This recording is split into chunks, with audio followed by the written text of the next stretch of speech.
Three,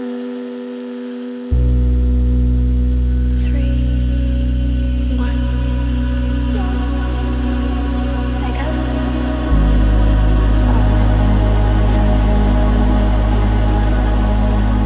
upside down. One, down, deep. Friends don't lie.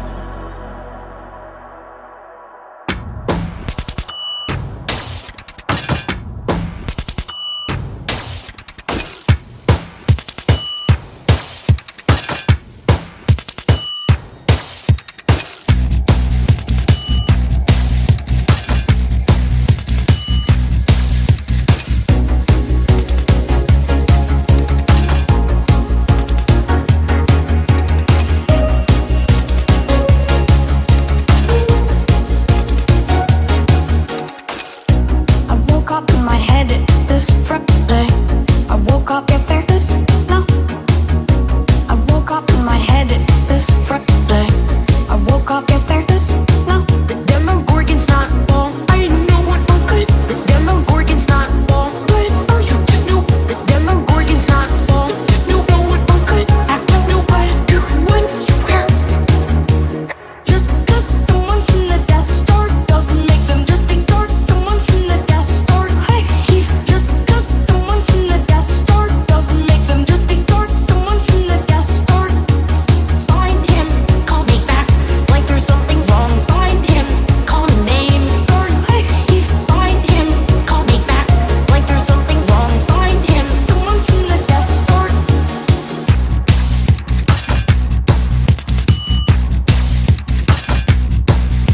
If I tell mine, I woke up in my head this Friday. I woke up yet there is no.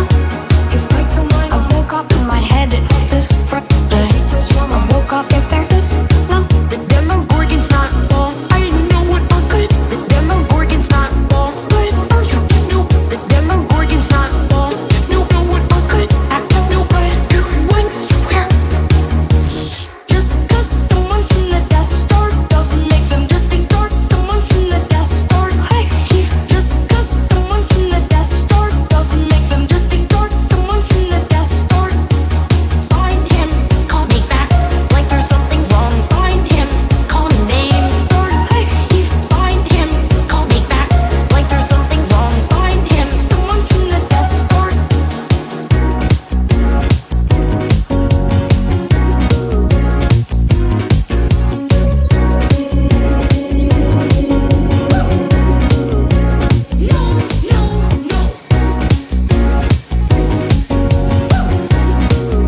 Just make me feel like more. I'll take your ass right 1, 3, 4.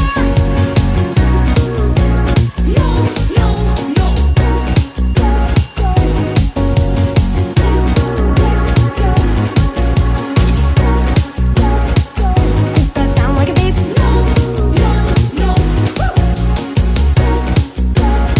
Just make me feel like more. Like there's something wrong. Just make me feel like more.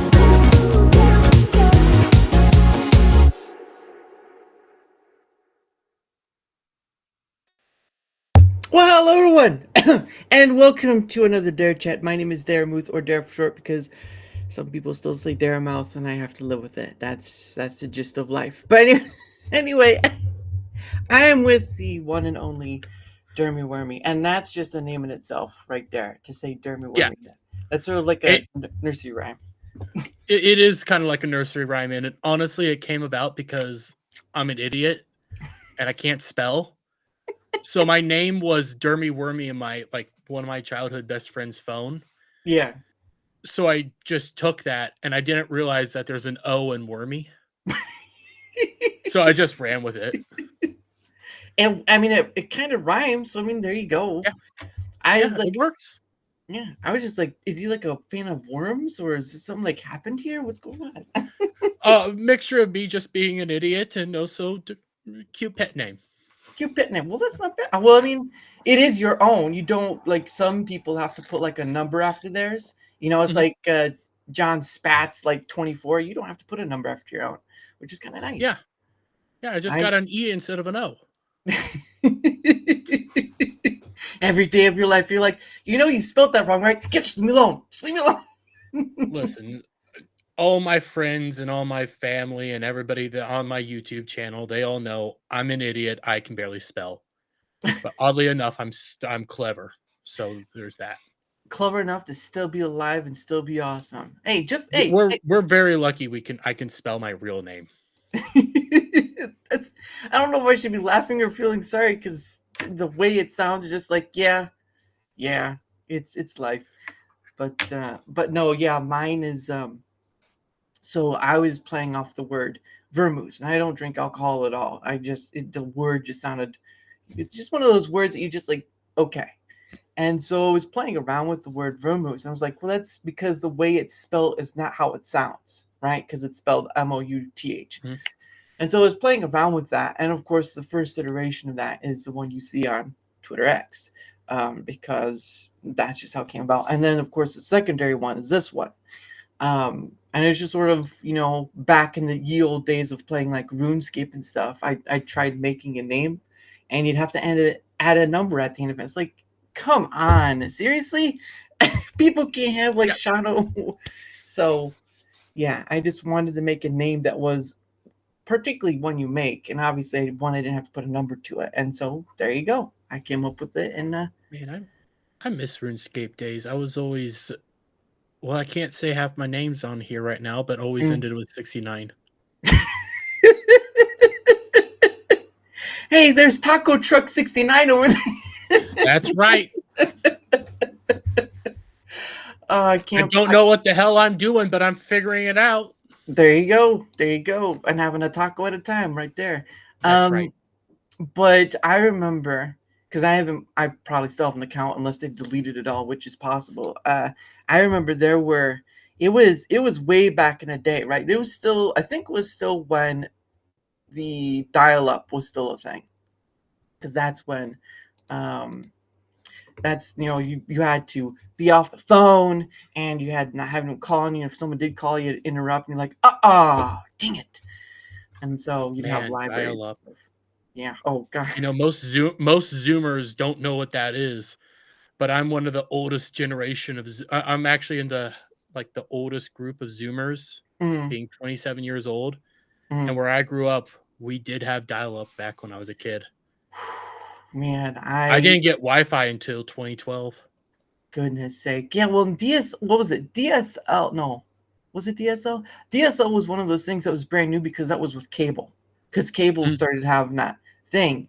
But you had to go to like a library and do that, and it was just We ended up getting DSL eventually, but that was through our local cable company. Beforehand, we were just dial up, so you had the whole summoning demons out of your computer. Like, what the hell's going on? Mommy, it's scary. It's making bad noises again. Just deal with it. Why can't I open a web page? There's too many people online. I hate this. It's like the power of AOL compels you.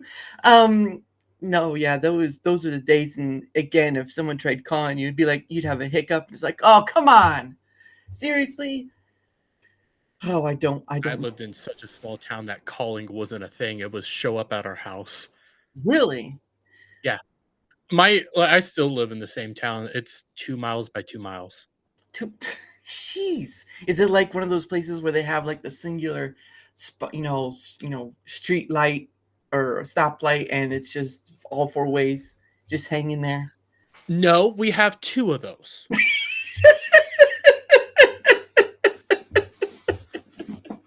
That's better than 1. That's right. 2 is better than 1. And we're better because our neighbors and none of the neighboring towns has 1. We have 2. Suck it. I love it when a small town can be so proud of the two things that they have that the rest don't have them. It's sort of like we get a dunk on all the other small towns because we actually have like a local Christian college within our town, and they were debating between originally coming to one of the 3 towns in our area Right. And because they chose my town, our town has like more taxpayer money, and Mm. it's a little bit more developed for rural Kansas. So we're not talking like massive skylines here, okay? We're talking like our grain elevator is better than your grain elevator, okay? And we got a better tractor over here. And Susie Lou has 2 teeth instead of 1. I, I don't. It just it's the one that boggles the mind. Is like I don't know if I should be laughing at that or sad at that because that just sounds sad and funny at the same time. You can be sad. It's okay. Listen, we have both a Subway, a Wendy's, a Pizza Hut, and a Sonic. Our neighbors only have a Subway.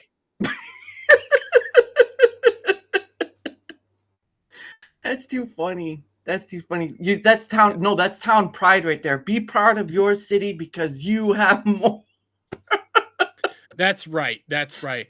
Now, I would be a little bit more open with what our local my high school, because my high school where I grew up, like there was districts essentially, like everybody Right. does with schools and stuff. But my Uh, district was like 3 towns grouped together, and uh, you knew everybody. And I graduated with the largest class in years, 63 people. mhm. Again, that's the largest, was 63. Um, out of 3 different towns, Mhm. and then our 12 miles away was our local rivals. And I would love to just say what our mascots were, but it would actually like reveal us. Right. But they were just it. We got a lot of jokes. I'll tell you off behind the scenes what our mascots were. We got a lot of Yeah. jokes. Okay. That's fine. No, that's very fine. I We usually were tell superior in every way, but there was one joke that they could make over and over again because of our mascot. And it's like, Jesus Christ, they're right. when you can make a joke over and over again and it's truthful, that's when you know you have an everlasting joke. That's when you know you can just sit there all day long and just say, Listen, the moment anybody from out of town sees our mascot, they immediately think, in the modern era, damn, I feel sorry for these kids. wow, these kids are worse off than Here. blind kids. Here, I just realized I could put it in the private chat. Oh yeah, that's right. Yeah. Because it's rural Kansas, I can't say what the actual live on stream, because that would be able to narrow down where I live. No, that works. That works perfectly because there's many ways you can do with that. There's many ways you can do with that, and yeah, that's that's pretty funny. Oh, I can see it now. Oh Lord. Oh goodness. Yeah, because I've told people that I live in Indiana, right? Because I don't, you don't give out specifics. But I mean, living in Kansas, that in itself is a well, it's not a bad thing, but it can be in a dangerous area because you're right there in that area of Tornado Valley. Like you are. I always hear this. It's like, you're in Tornado Valley. It must be super dangerous. Yeah, every time we hear those tornado sirens going on, we crack open a beer, we go outside, and we just sit there and watch. or taking your phone. You see, you're laughing, but that's truth. No, you take your phone camera out there and you watch it with you. It's like, yeah, that's pretty good. It was I want to say it was like 5 years ago or something like that. There was this massive storm just going all over the place. Oh. It was going over my hometown, and my parents were. This is the weirdest thing to always say. My parents were out on a afternoon drive or whatever in a truck going down to back roads while I'm back home making sure everybody's okay. And this massive storm comes through, power goes out, internet goes out. My sister's panicking, so we go down to the cellar. My brother's just outside watching. Oh, look, there's the start of the tornado right there, guys. And by the way, yes, this is my Trumpy trout. I saw Steve admiring it. It's my beautiful Trumpy trout.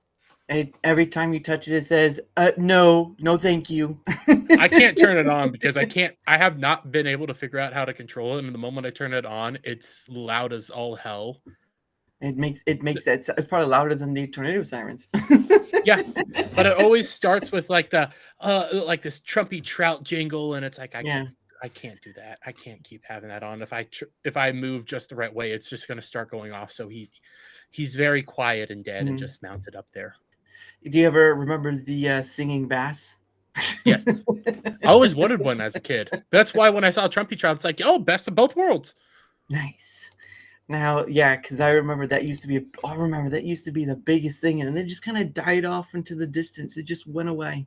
Mhm. Just went away. It's one of those But things. also, like, back to living in Kansas. Kansas is it. A lot of people have this stereotypical view of Kansas, where it's like tornadoes, flat, boring. Mhm. But it's Right. like, no, actually, Kansas is it has very different regions. There's like, I want to say roughly 3 to 4 different regions of Kansas. The stereotypical view of Kansas is like Courage the Cowardly Dog, because Yep. they grew up and he was from Kansas, and Mm. or even Superman, but like kind of flat. But Right. Superman's a more accurate depiction of the old one with, I can't remember their names. John Oh, Williams made the music. you're talking about the first Superman with Christopher Yeah. Reeve. Yes. Mm. Like that depiction of Kansas is a little bit more accurate, but a lot of people have that stereotypical, it's just flat, like Encourage the Cowardly Dog. Mm. That's actually more of the Colorado area. Oh, really? Oh, okay. Yeah.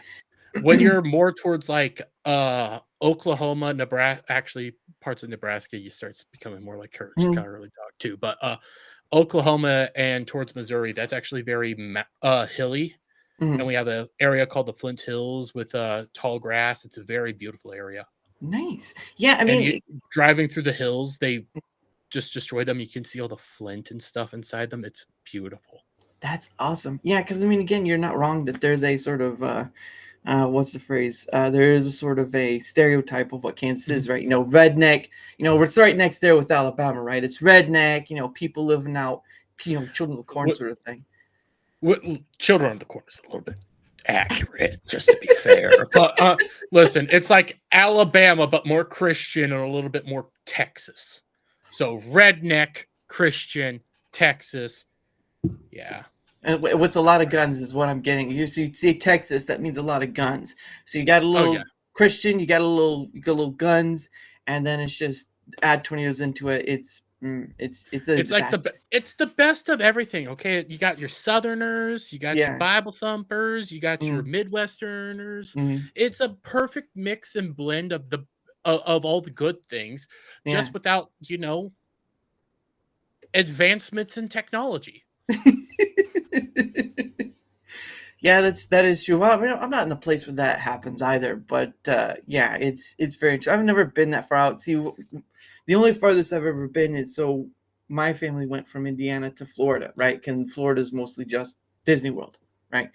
And so we're going through what Tennessee and then Kentucky, and then you kind of go a bit through West Virginia, and then you kind of go through Georgia. So those are the only states I've been. Well, I've been to Michigan too, but those are the only states right there I've kind of been through. And you kind of do get to see a different landscape across, right? Like I think Tennessee and Kentucky, they have a bit of the Appalachian Mountains right Mhm. there, and then Georgia sort of it's sort of just this long state and mostly known for peaches, but that's a whole nother story.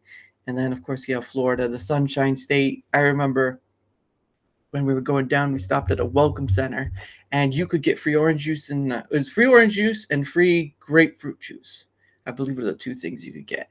But yeah, no, it's been a long time since anywhere. But that's mostly taking a vacation nowadays. It's sort of like saving up for that cruise, right? Mhm. $10,000. You got hotels and all. It's ridiculous. And then you have to have It the is PTO. it is ridiculous, and you can only like afford, if you're lucky, you can afford one a year. Mm. That's why my vacations are usually based around like a meetup. That way Yeah, I can have some fun. And yeah, yes, they are expensive. I spent a couple $1,000s going to Vegas. Jesus Christ. yeah. Playing the slots alone will take you. I can't even play slots. I don't Jeez. get Listen, I'm not a gambling man, okay? My luck is so bad. I know very well. The moment I put one coin in there, I'm gonna lose everything. Walking by a slot machine, I owe them money. Hey, where'd my quarter go? What the hell? Yeah. It's the same philosophy I have towards scary things, like haunted houses and stuff. It's like, nope, not going near there, because I Mm, have if I didn't have bad luck, I'd have no luck at all. So right. I'm not going in there because chances are there's a scary chainsaw axe murdering weirdo in there, and Mm, I'm the one that's going to get got. So you go in the opposite direction. yeah.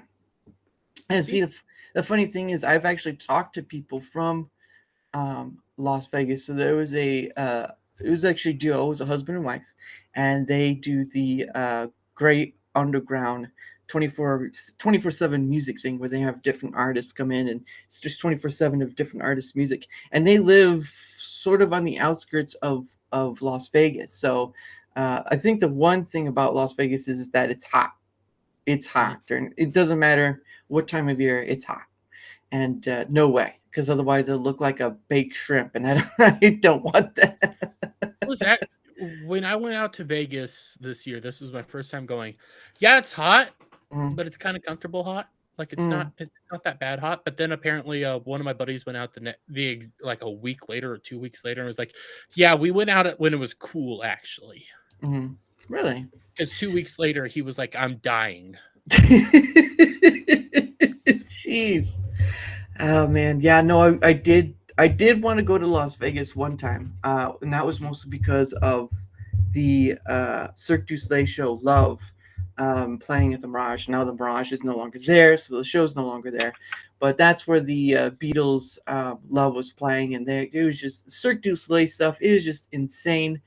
So that would have been nice, but unfortunately, not enough time, not enough money, and that's always the suckiest part of trying to do. Like you said, you're saving yourself for meetups and stuff, but just trying to go on a regular, just a regular vacation is can be disastrous. Because That's why nowadays, God made staycations. it's very true. It's very true. There are places, at least I think within an hour's range of me, I could go to that are, they're not too bad. Like a beach that has a, pizza place. There are, so funny thing. Um, I went to go visit some family in Ohio. And of course, it was a birthday of sorts.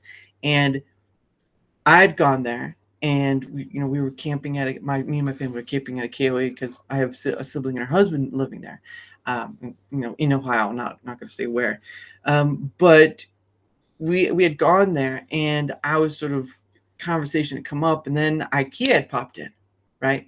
And I was like, I've never been to an IKEA before because I never have. It's nowhere near where I am in Indiana, and I had forgotten that watching some other people, on YouTube, that there are restaurants in IKEA, and it's like, well, we haven't had lunch yet. Why don't we go to that? And parents and stuff, we kind of drove over there, and I tell you what, I went to it and I was stunned. I was stunned because I'd never been into an IKEA before, and of course, it's very shoppy for furniture and all this stuff. But you're just going for the restaurant alone, right? Just going for restaurant alone. It was insane. You can buy all sorts of foods. A restaurant. The thing that got me was it's a restaurant and a home decor store. Where else are you gonna find that? You see, you sound very redneck right now. And I'm over here like, man, you know what? I could buy a table and get some food at the same time. Sign me up. I was, my family members have been like, we already been here before. I'm like, I've never been here before. I can't. And I was buying stuff. Like I bought a few things. Like I bought a glass cup or whatever, and then I bought like a scented candle. Yes, all right. Jeez. But just to just it's going to some place you've never been to before, and you're such in awe because it's sort of like it's sort of like Wonderland, really, and you don't have the money to buy anything. So there you go. Jeez. But yeah, I Well, just I mean, figured, most of the stuff you're gonna buy ultimately breaks anyways. It's IKEA furniture. They charge you an arm and a leg for garbage. well, they charge you. Yeah, Just they do. just go find. All you need to do is go find a grizzly old farmer, pay him a bunch of money, and buy his table. you Because just that table, damn well is gonna last. you just go in their house and say, "Look, I'm nobody here, but I see that table. I'd like to buy it from you." Exactly. They're certainly happy just to But give it to you for $10. listen, I have an old rickety table here that I don't know how old it is. I'm pretty sure it was my grandma's, and it Mm, still works fine. I have this beat up metal desk that I have most of my stuff on that I don't know how old it mhm. or it is, and It Right. works just fine. I have another table over there from maybe like 80s or 90s. It works just fine. You Yeah. just need to find a bunch of that stuff because it's all free. Yeah, no, hardwood stuff is made to last longer. Like I had bought I had a desk that I had for ages since I was a kid, and it's sort of like those compressed pieces of wood. It's not like it was sort of like that, and of course I bought a new desk off of Amazon, so it's been I holding up pretty well because I needed Kel- one, to be honest. Celtic So Blacksmith he just said something in the chat that I don't usually see. Why go to Wally World when you can go to why go to IKEA when you can shop at Wally World?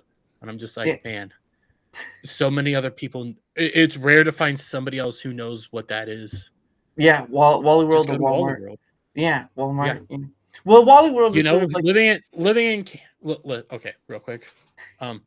COVID was awful because they took the number one thing that Kansans mhm, used to do for a mhm. date or Oh, hanging out.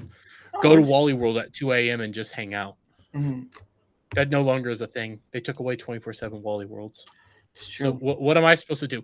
I'm trying to take this girl out on a classy date. I can't take her to Wally World. I, What am I how supposed to do here? How classy do you get, Dermy Wermy? How classy of a man are you? That's what I really want to know. When you're taking a lady out Well, on I a mean, listen, if I'm gonna get classy, I'm not gonna go to McDonald's. Okay, classy is going to the local Olive Garden. date, it's true. That kind of is Or true. maybe I'll shake it up and we'll go to Red Lobster. Oh! Now you're really going up in the world, especially since they're Yeah, mostly closing their yes, stores. exactly. And as a Good. and you know what, spicy here or there. You know, like hey, we're not gonna go super classy, but we're gonna do nice. Applebee's. There you go. Applebee's is a good one. See, the thing of is where I live, we have a Longhorn Steakhouse, so that's even bigger, classier. Or what is it? Texas Roadhouse. So you have a Texas Roadhouse, you have a Logan's Roadhouse. It's so many of those things. At a certain point, I'm like, I can't anymore. My wallet is empty. Look at this. But yeah, no, that's fancy. What is your dressing of choice? Do you dress like you're a man who's going out of town, or you look like you're about to go to a NASCAR 500? Which is it? A man that's about to go out on the listen. If I'm gonna go nice, okay, I'm gonna go nice. You know, Uh, I'll have like a golf polo on. oh yeah.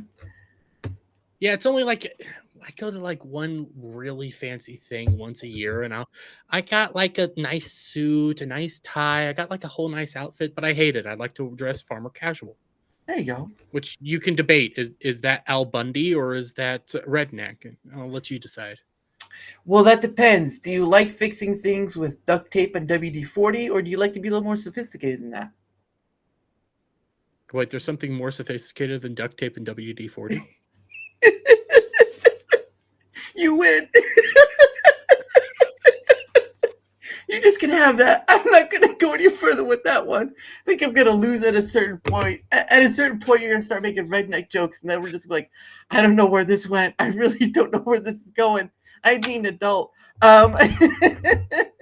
Listen, okay. So what if my second date that I've ever been on was with my cousin? Oh, ho, ho, ho, ho. Oh, goodness. That's a You said spicy redneck take. jokes. I thought I would just start amping it up a little bit.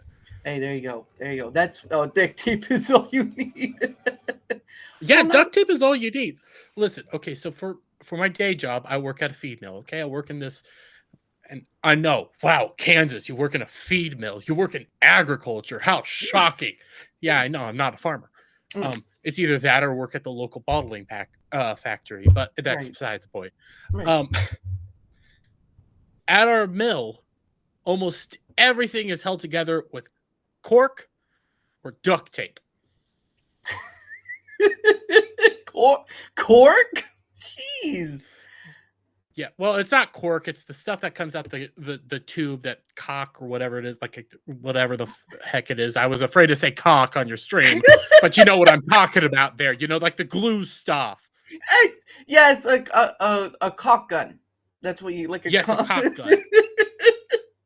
It's still not gonna. You know, in the sound modern better. era, because my head's usually in the gutters. Okay, in the modern era, when I hear cock gun, I hear something completely different, and then it's like, oh wait, no, that's that glue stuff. No, you have to Cock say. gun, duct tape, and now and then we pull out the welder. There you go. Well, no, if you really wanted to go that far, you'd say cocked gun. That'd be a different story. That's right. Then people would be like, wait, what are you trying to say? You'll figure it out. No shame working there. Yeah, there's no shame. I mean, especially if your choices are between bottling and all that other stuff. But I mean, Well, you to work be with. fair, you either work at the feed mill, Mm, you work at the, if you can weld, you go work at the trailer factory, but I mm, don't know how to weld. right. And that's a whole nother system. That's like, I don't want to deal with that shit. Yeah. Or you can work for the local co-op, which Mm, is like the feed mill, just mm. worse, but you get paid worse. Oh, Then you can work at the honey factory, which is our bottling factory, or right. you can work at a plastic bottle maker. That's interesting. So you can make you can make the plastic bottles that the honey goes in. Ah, so it's not far away to And they're drive. right next door to each other. Shocking. It's like, and they're completely different companies and they work hand in hand. It's almost like placement. Yeah, there you go. See, what we really need is real solutions for real problems, and that just takes the cake for that one. That's right. Goodness sake! But That's right. You can get your honey, your bottles, and your feed all at the same spot. there you go. Bottles, honey, bottles, feed. I think I see something here, but you can't. I don't think regular humans can eat the feed, so we might want to take that one out. To be honest, You'd be shocked. Uh, I've been seeing the things where there have been some people who've been taking that horse electrolyte. Like it's a weird thing. They've been taking the electrolytes that horses are given, but some people have Mhm. been seen taking that for like a dietary reason or something. Like what? What? So I haven't seen that, but during COVID, Hmm. the company actually had to like lock up the paste Oh, ooh, okay. because because you're on YouTube, I do have to be a little careful here, okay? Yeah, You're you're not fine. just on Rumble. I'm going to be very nice to you. That's why I haven't said the F slur yet or anything like that. Okay? If you know Vex Electronica, she already did it. It's too late. Vex Well, Electronica. I listen, we're not 2 hours in yet. Once 2 hours goes by, then I'll start dropping those words, but don't worry. You're fine. But no, so like the horse dewormer that everybody was always saying that other people Oh, are on because of the one thing that's in it that is actually like helpful in life.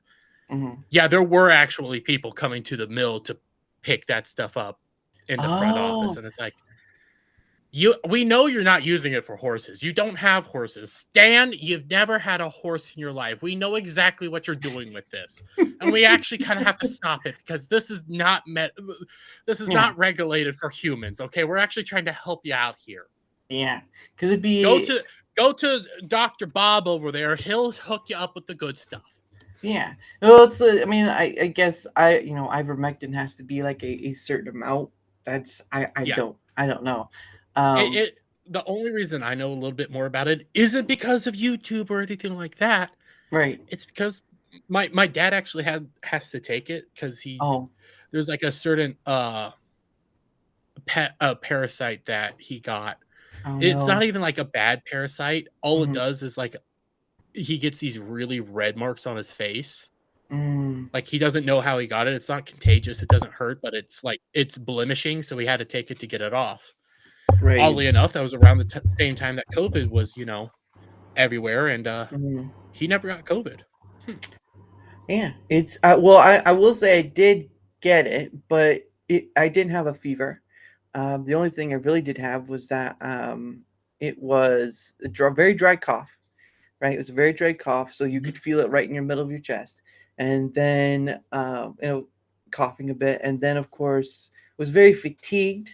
Right, I was kind of fatigued, and then or low energy, right? Because you'd be very low energy, and I think that was pretty much it because what happened is sorry, and I lost my ability to taste. So there was not fully because I could taste. I think it was salty and sour, but I couldn't taste sweet. That was the thing, and it took about a month for that to get back. So once I got it back, everything was still a little off, but I got it. But during that time, I didn't know what I had, and I wasn't really, didn't have the fever, whatever. That's because that's what they said you'd have if you had COVID. But during that time, I was actually working out instead of being in bed laying up, because my thought was, look, it's either going to take me or I'm going to take it. And I didn't want to just be sitting there, because I get it, right? You got to take care of yourself, do it how you do it. But for me, I was in the opposite direction, right? Drinking lots of fluids. I did maybe like those vitamin C things a bit once in a while, and I was just working out, because if I wasn't working out, it was doing worse for me than anything else. So, but that was just Listen, me. I didn't get it. My mom got it. My sister got it. I didn't get it. And all I was thinking about the whole time was, God damn it, I want it so I don't have to go to work. Because at the time I was working at the local gas station, and that was hell during COVID. Jeez. Yeah. No, yeah. And it seems like gas stations, some gas stations seem to be like a homeless encampment area, because I've seen that in my town. Is it just seems like homeless people sort of gather around that area. So I guess bumming off cigarettes or we something. don't have any homeless people, but there was a lot of meth heads. But during COVID, they made us do like swing shifts sort of style things, and broke us up into like two big teams. You got Team A and Team B.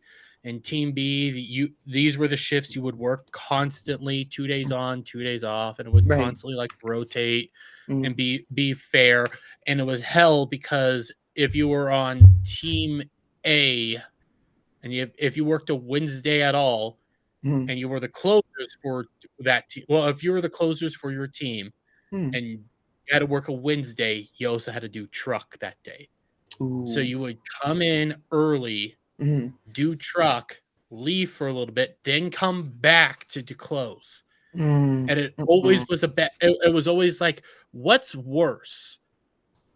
Basically having your Sunday be on Tuesday, coming in the next day to do truck and then close, or have your Friday essentially be that Wednesday, but then having to close, come in early, and then close again. It was always like, what's worse?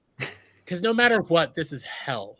Yeah. And if you have to work any other day of the week, it's fine. But this one day, when you have to work this one day, it's you don't want to do it. You want everybody else to suffer except you.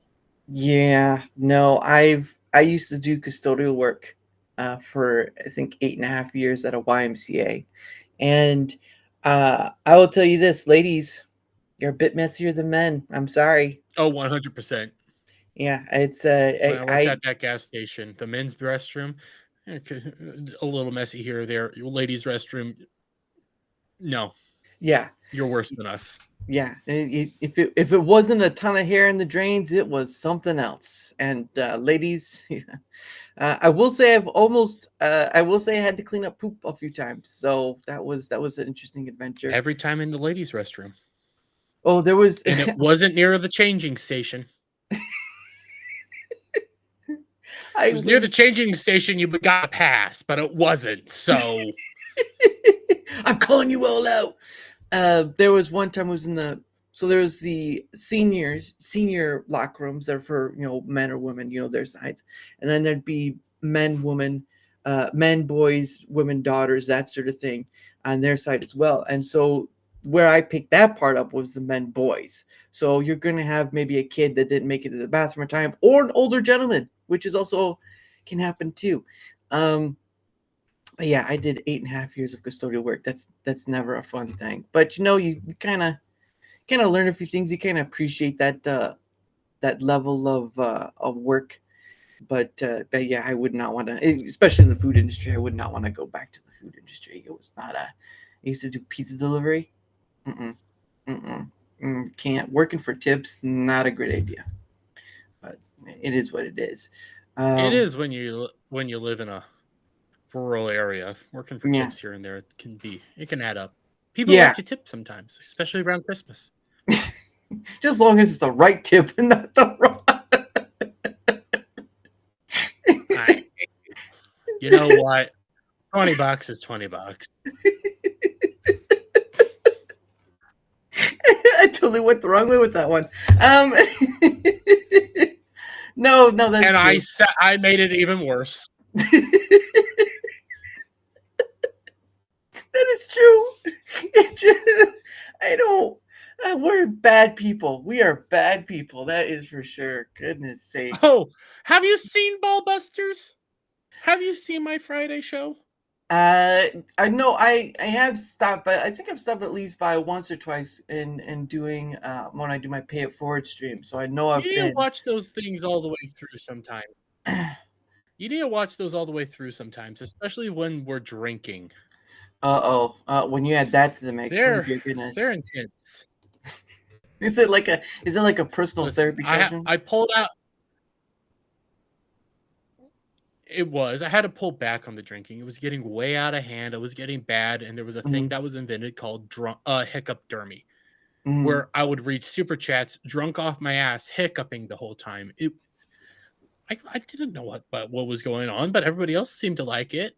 And then I would wake up the next day with a raging headache, not knowing how the show ended. And then I was terrified. I was like, yeah, we need to pull back on the alcohol. Yeah, no, I don't. I like I was telling you earlier about my name. I don't drink because I've seen too many life and of course content creator stuff where it's just like, yeah, that just shows it's probably not the best. And it was, it's a funny thing when you talk about this stuff. It's not me trying to get people who drink and say don't do it. It's me and saying I've learned a little too much from other people's experiences and just watching other people that it's not the best idea to do that to the degree of it. Tips are great unless it's Disney. Then they say, well, Disney likes to take it all. They're typically good for little kids. Well, there was that one story about that bus driver that worked for Disney. But anyway, but yeah, no, There was another one just recently. Oh, really? Well, I didn't see it, so I do remember the one that was like a there was bus. a raid recently. Okay. There was a raid recently for human trafficking going down over in Florida, and a bunch of Disney employees were discovered. So, yeah, that's that. You wonder how they're still able to be open. Happiest place on earth. Yeah, unfortunately, not for the right people. I mean, they know where the bodies are. Yeah. Well, technically, Walt Disney World is built on swampland, so it's kind of goes with the territory. Disney bus drivers come. Well, not all of them. See, this is the thing. It's not all of them, but there were a few that have been found that were kind of helping in that. So that's the issue I have is you can't put everyone in the same area under the same blanket. Unfortunately, it's sort of it's sort of like when I watch some of these movie review people, right? So there have been a few movies I've gone to see where the movie reviewers or whatever they call them have said that the movie is bad. I'm trying to think of one where that was the case. I think it was what was one of the movies where they said it was. Are we talking about the established guy? Are we talking about like the Rotten Tomatoes approved individuals? Are we talking about like not the maulers, the critical drinkers, and the Garys of the world? I think we can do a little bit of both because there's Film Threat too. There's no Film Threat as well, but I think there's a little bit of both because the issue of it is as well. Yeah, my issues is that there's sometimes where even friends and family too. You could you'd hear from them and then you could be like that movie was great. There's just a thing of you can't. If from my perspective, you can't fully rely on someone's perspective of take they give because if you were to go to see it yourself and you enjoyed it, then it makes it hard to kind of trust that person because now you have two different perspectives, right? Your perspective, my perspective, and then you kind of cross over on that and you're kind of like, I don't think it's hard to trust them. Okay, so again, the reason why I try to pull it out into two groups was because your establishment groups, when they go watch a movie and they say something's good or bad, I don't trust them inherently because you have lied to us so many times. The Marvels is amazing, guys. Oh, this is fantastic. Oh, check out this stuff. Check out this stuff. That if you tell me something is good, And in reality, it's awful. I don't trust you. But when it comes to like Gary, Mahler, Neurotic, I just said Gary, Critical Drinker, Film Thread, so on and so forth, Mm, when they say they don't like something, I give them more, and then it turns out that I do like it. I'm gonna still trust them because I know what they're saying is coming from a place of honesty and trust and like mhm, I can connect with them and I know like they're at least being sincere in what they think. mm, Whereas with Paul Tassie's of the world, I know he's a game journalist for Forbes, but that's mm. besides the point.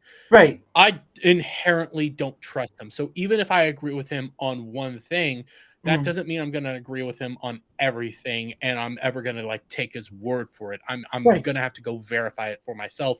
Whereas with Gary or all them, I can come out and be like, "Hey, if they say I probably should avoid it, I'm probably going to avoid it." Right. Well, and you probably would say that if you had a Mhm. family member or friend who would do the same thing too. No, the movie I was thinking of, there was a movie called Yeah.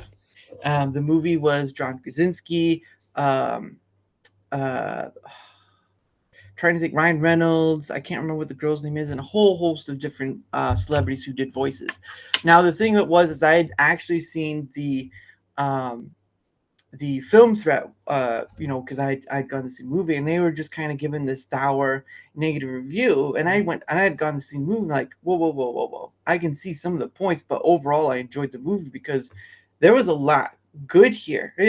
Some of the things like the dad, John Krasinski, when he's playing the dad, it's not really explained what his issue is. They kind of think it's the heart or whatever. With the mom, it's kind of, if you haven't seen it yet, um, the movie is about imagination, imaginary friends, all that stuff. But the what is it? But the beginning of it, there's a montage. And I've seen the trailers for that. okay, so there's in the beginning of the movie, there's a montage for, and spoiler for anyone who hasn't seen it. There's a montage of the family together, daughter, John Krasinski, the mother, and then sort of see this montage, and at a certain point, you kind of see something happen to mom, and you kind of understand that what's happening to mom and all stuff because how she dressed and whatnot. But with John Mhm. Krasinski's character, you don't really understand what is wrong with him per se. He kind of does a thing where it's supposedly what's wrong with him, but it's not really there.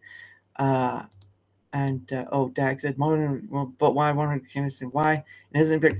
Yeah, and I can understand that. It's just for me, I can't. And most rightly for the establishment part because they've been doing that for ages, right? You can go back to old movies where it's like we give this 2 thumbs Mhm. up, and the old movie's like, yeah, probably not worth that 2 thumbs up. But for me, it's like I can't go and fully trust it because I went to go see that movie If and I enjoyed it. Now the beginning part of it was a little iffy, could have been better. But I come to the second half of it and I'm just like, it's incredible because there's something in it that speaks to not only the imagination of a child, right? Because we were once kids, but it also speaks to the child that was and the imagination of that, because imaginary friends and whatnot. And Well, so a, g- a good example, and not a whole lot of people saw it, but from some of the people that did see it, Onward, which was a Pixar movie that came out right at the beginning of yeah, COVID, so they yeah, just yeah, dumped it on Disney Plus. yeah, yeah. I've heard a lot of people criticize Onward for, n- the little strong whammon moment that isn't really there, and people were like criticizing it. It's like it's very lackluster, but the overall story is actually very heartwarming. Yeah. It's kind of a screw up brother Mhm, going on an adventure with his little brother trying to like have this one last moment with their dad who passed away, and it's a mhm. very heartwarming story. And I watched it with my little brother who was like in a senior in high school at the time, Wow. and I just watched it and was like, man, it's kind of like me and my brother. I'm the screw up one and he's the more put together one, and Mhm. it's us going on an adventure, and that I was able to connect with it at a different level than other people. I was like, this movie's actually kind of wholesome and good, and Yeah. it has a good message connected to it that family is like very important. And some, even though you lose somebody here every so often, moving on is okay, letting go is okay, and you'll always have somebody there by your side.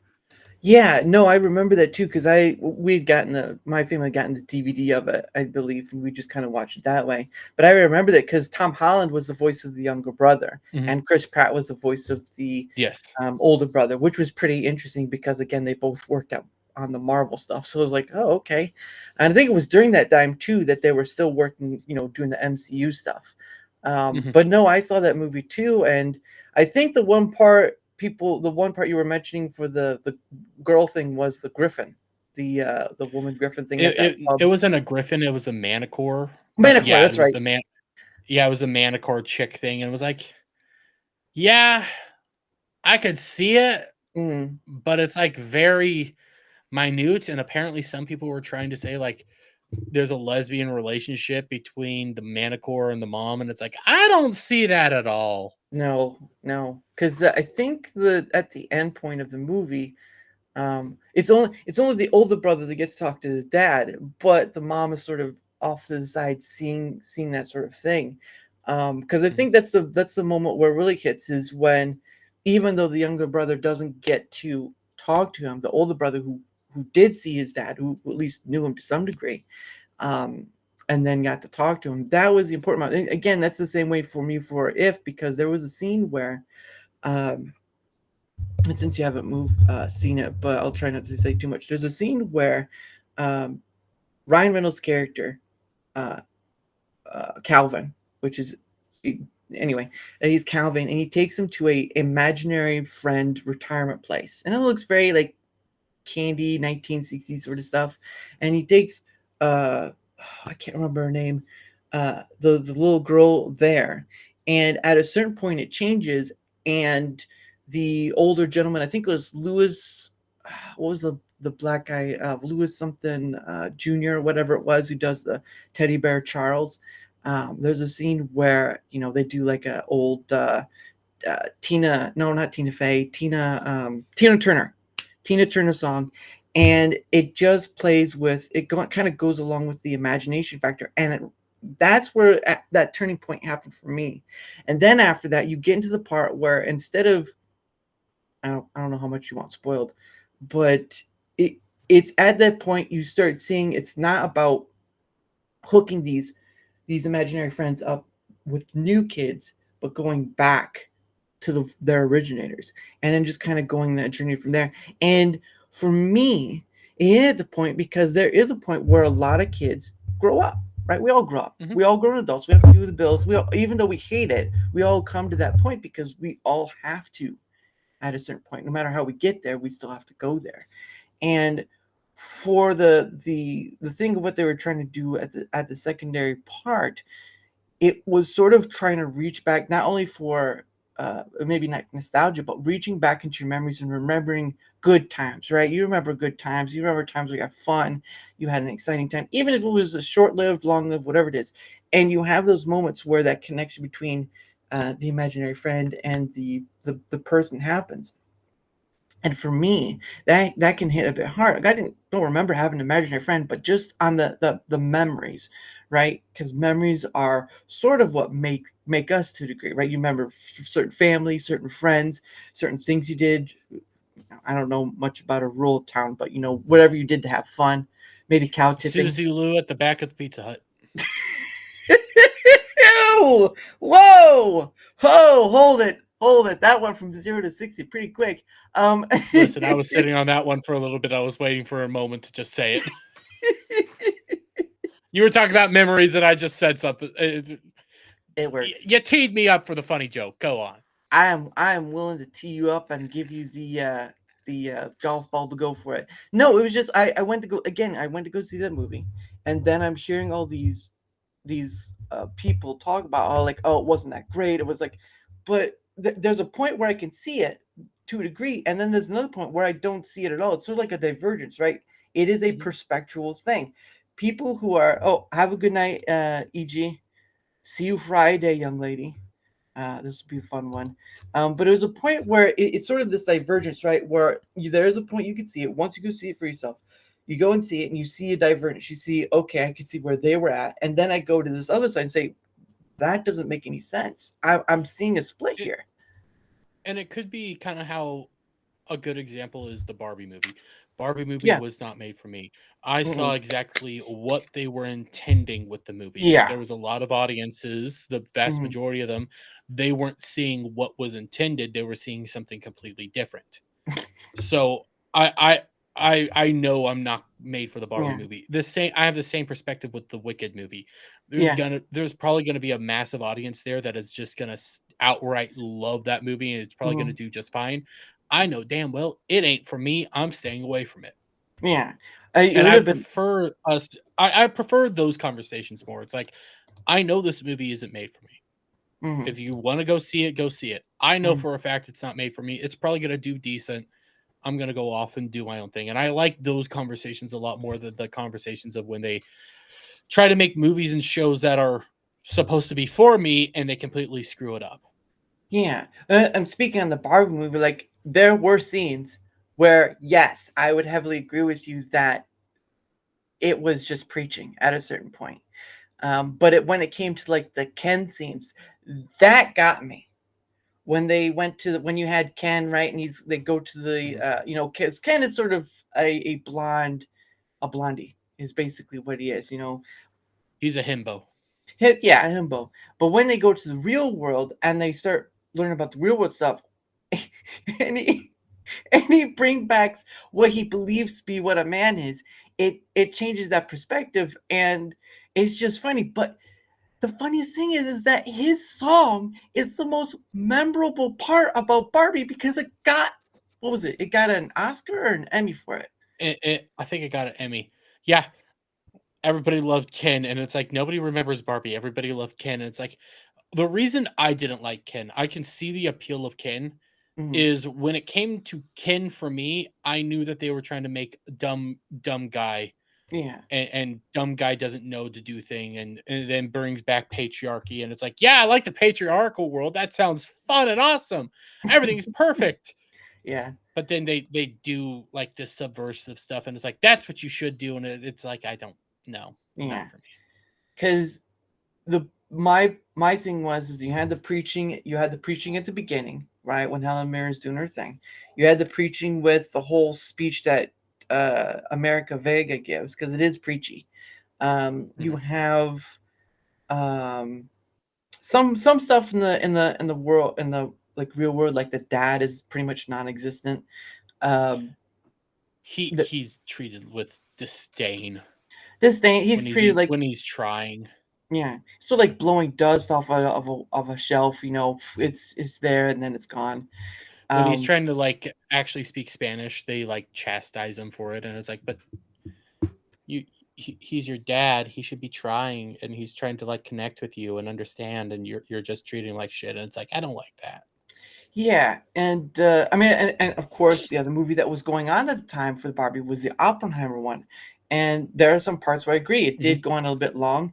It could have done without the sex scenes. I mean, yeah, boobies are great, but it I felt haven't like, seen Oppenheimer yet. dang it. Yes, I it everybody tells me to go watch it. It's like you know when you tell me to go do something, I want to go do the exact opposite. So yeah. don't tell me to go do something. Well, how about this?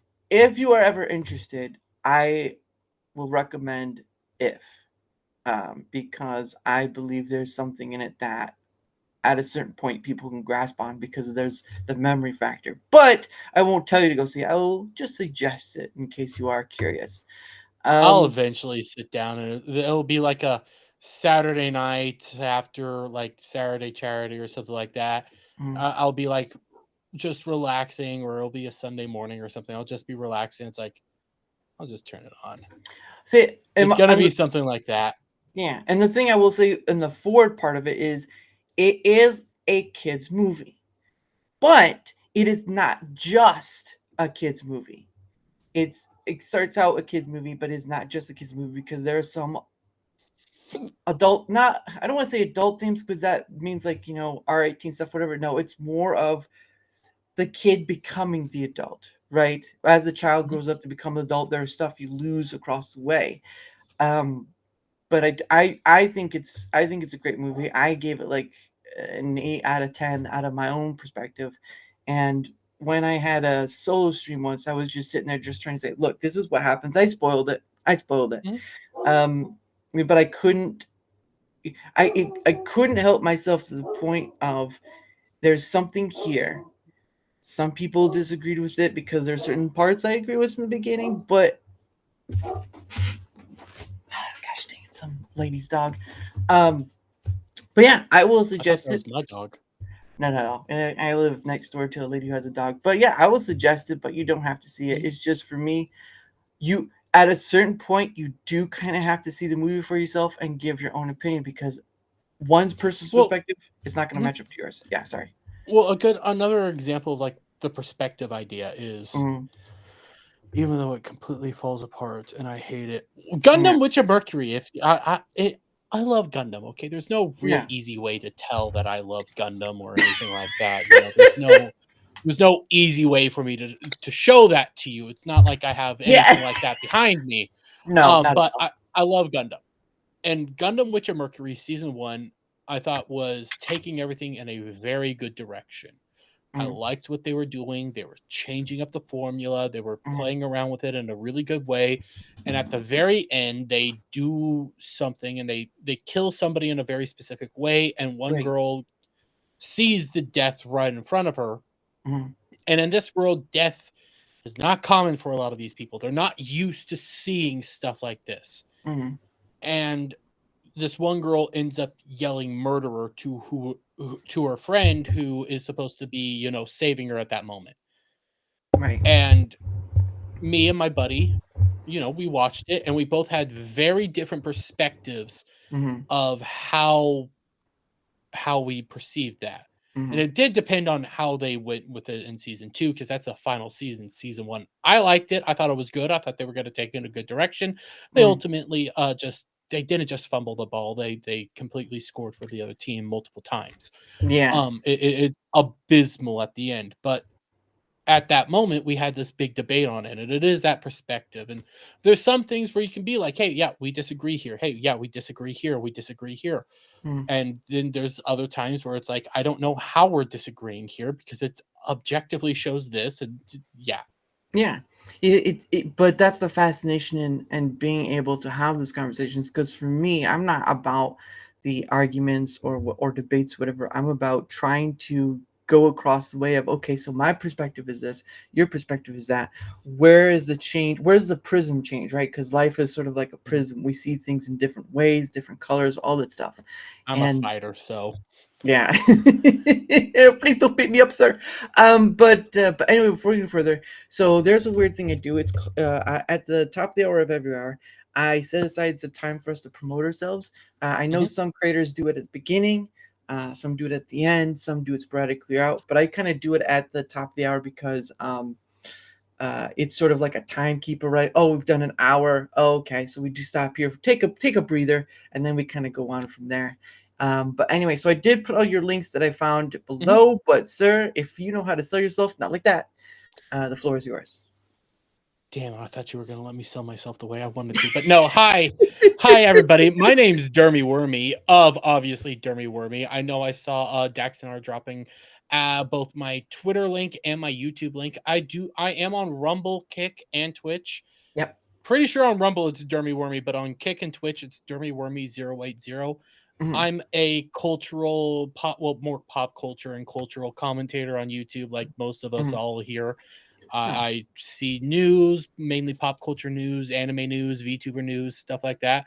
I talk about it and try to make daily videos, 2 to 3 videos a day that I put out on my channel and stuff. And I was doing a stream and I'm retooling it to make it work called Dermy's Daily Dictation. Might Mm. be putting that on one of my other channels just because algorithm and it's Yeah. been a nightmare. Yeah. But I talk, I hang out. There's moments where I get weird, oddly philosophical and start discussing all sorts of weird stuff and like the meaning of life. I don't understand it. Some retard on the internet in the middle of Kansas Yeah. talking about this stuff, but okay. Um, I play video games, and then on Fridays I have my main show at Hmm. 10 p.m. Central Time Hmm. called Ballbusters, where All those we got me and a bunch of my buddies. We gather around. We talk about some of the week's news, like some of the big topics, obviously, like how everybody does. But we do it while all at the same time laughing and having fun. Mm. Because my whole thing is I like to have fun. I like to laugh at stuff. I like to make jokes, obviously. And I also like to make a fool of myself. So there's that. Like Yeah. this Friday, we're doing our Halloween episode. I know it's November Nice. 1st, but that's besides the point. And I'll be committing a war crime live on stream with my costume. Ooh. You're gonna be an It's Indian. people. I'm not gonna be an Indian, but people are gonna hate what I dress up as. Oh, this is gonna be interesting. That's for sure. Because war crimes against humanity. Oh boy. Whoo, man. That's gonna be interesting. But yes, all your links. Yeah, I did get all the links you could find down below, so they should be all good there. And even if you can't go to his stuff, go to his Twitter X, and you'll find all his stuff there. But anyway, And you'll see me tweet all sorts of random stuff. I'll read posts. I tweet like a 14-year-old girl most days, so there's that. I was like, so totally for sure, and he was like, oh, so totally for sure, and I was like, oh my gosh. That's probably what it'd be like. But but anyway, for my end of things, whether you're on Rumble, whether you're on YouTube, if you wouldn't mind leaving a like, sharing the stuff, leaving a follow, or leaving a comment, whichever part, either some of it or all of it, doesn't matter. The point of the matter is that it helps the engagement factor, because of course the engagement factor helps being seen more, because obviously it get to have you get to see these wonderful people on, whether they're a creator or not. And of course it also leads to having more different people on. Of course, Dermy Wermy is part of the Fringe Fellowship Discord, and so I kind of met through that way.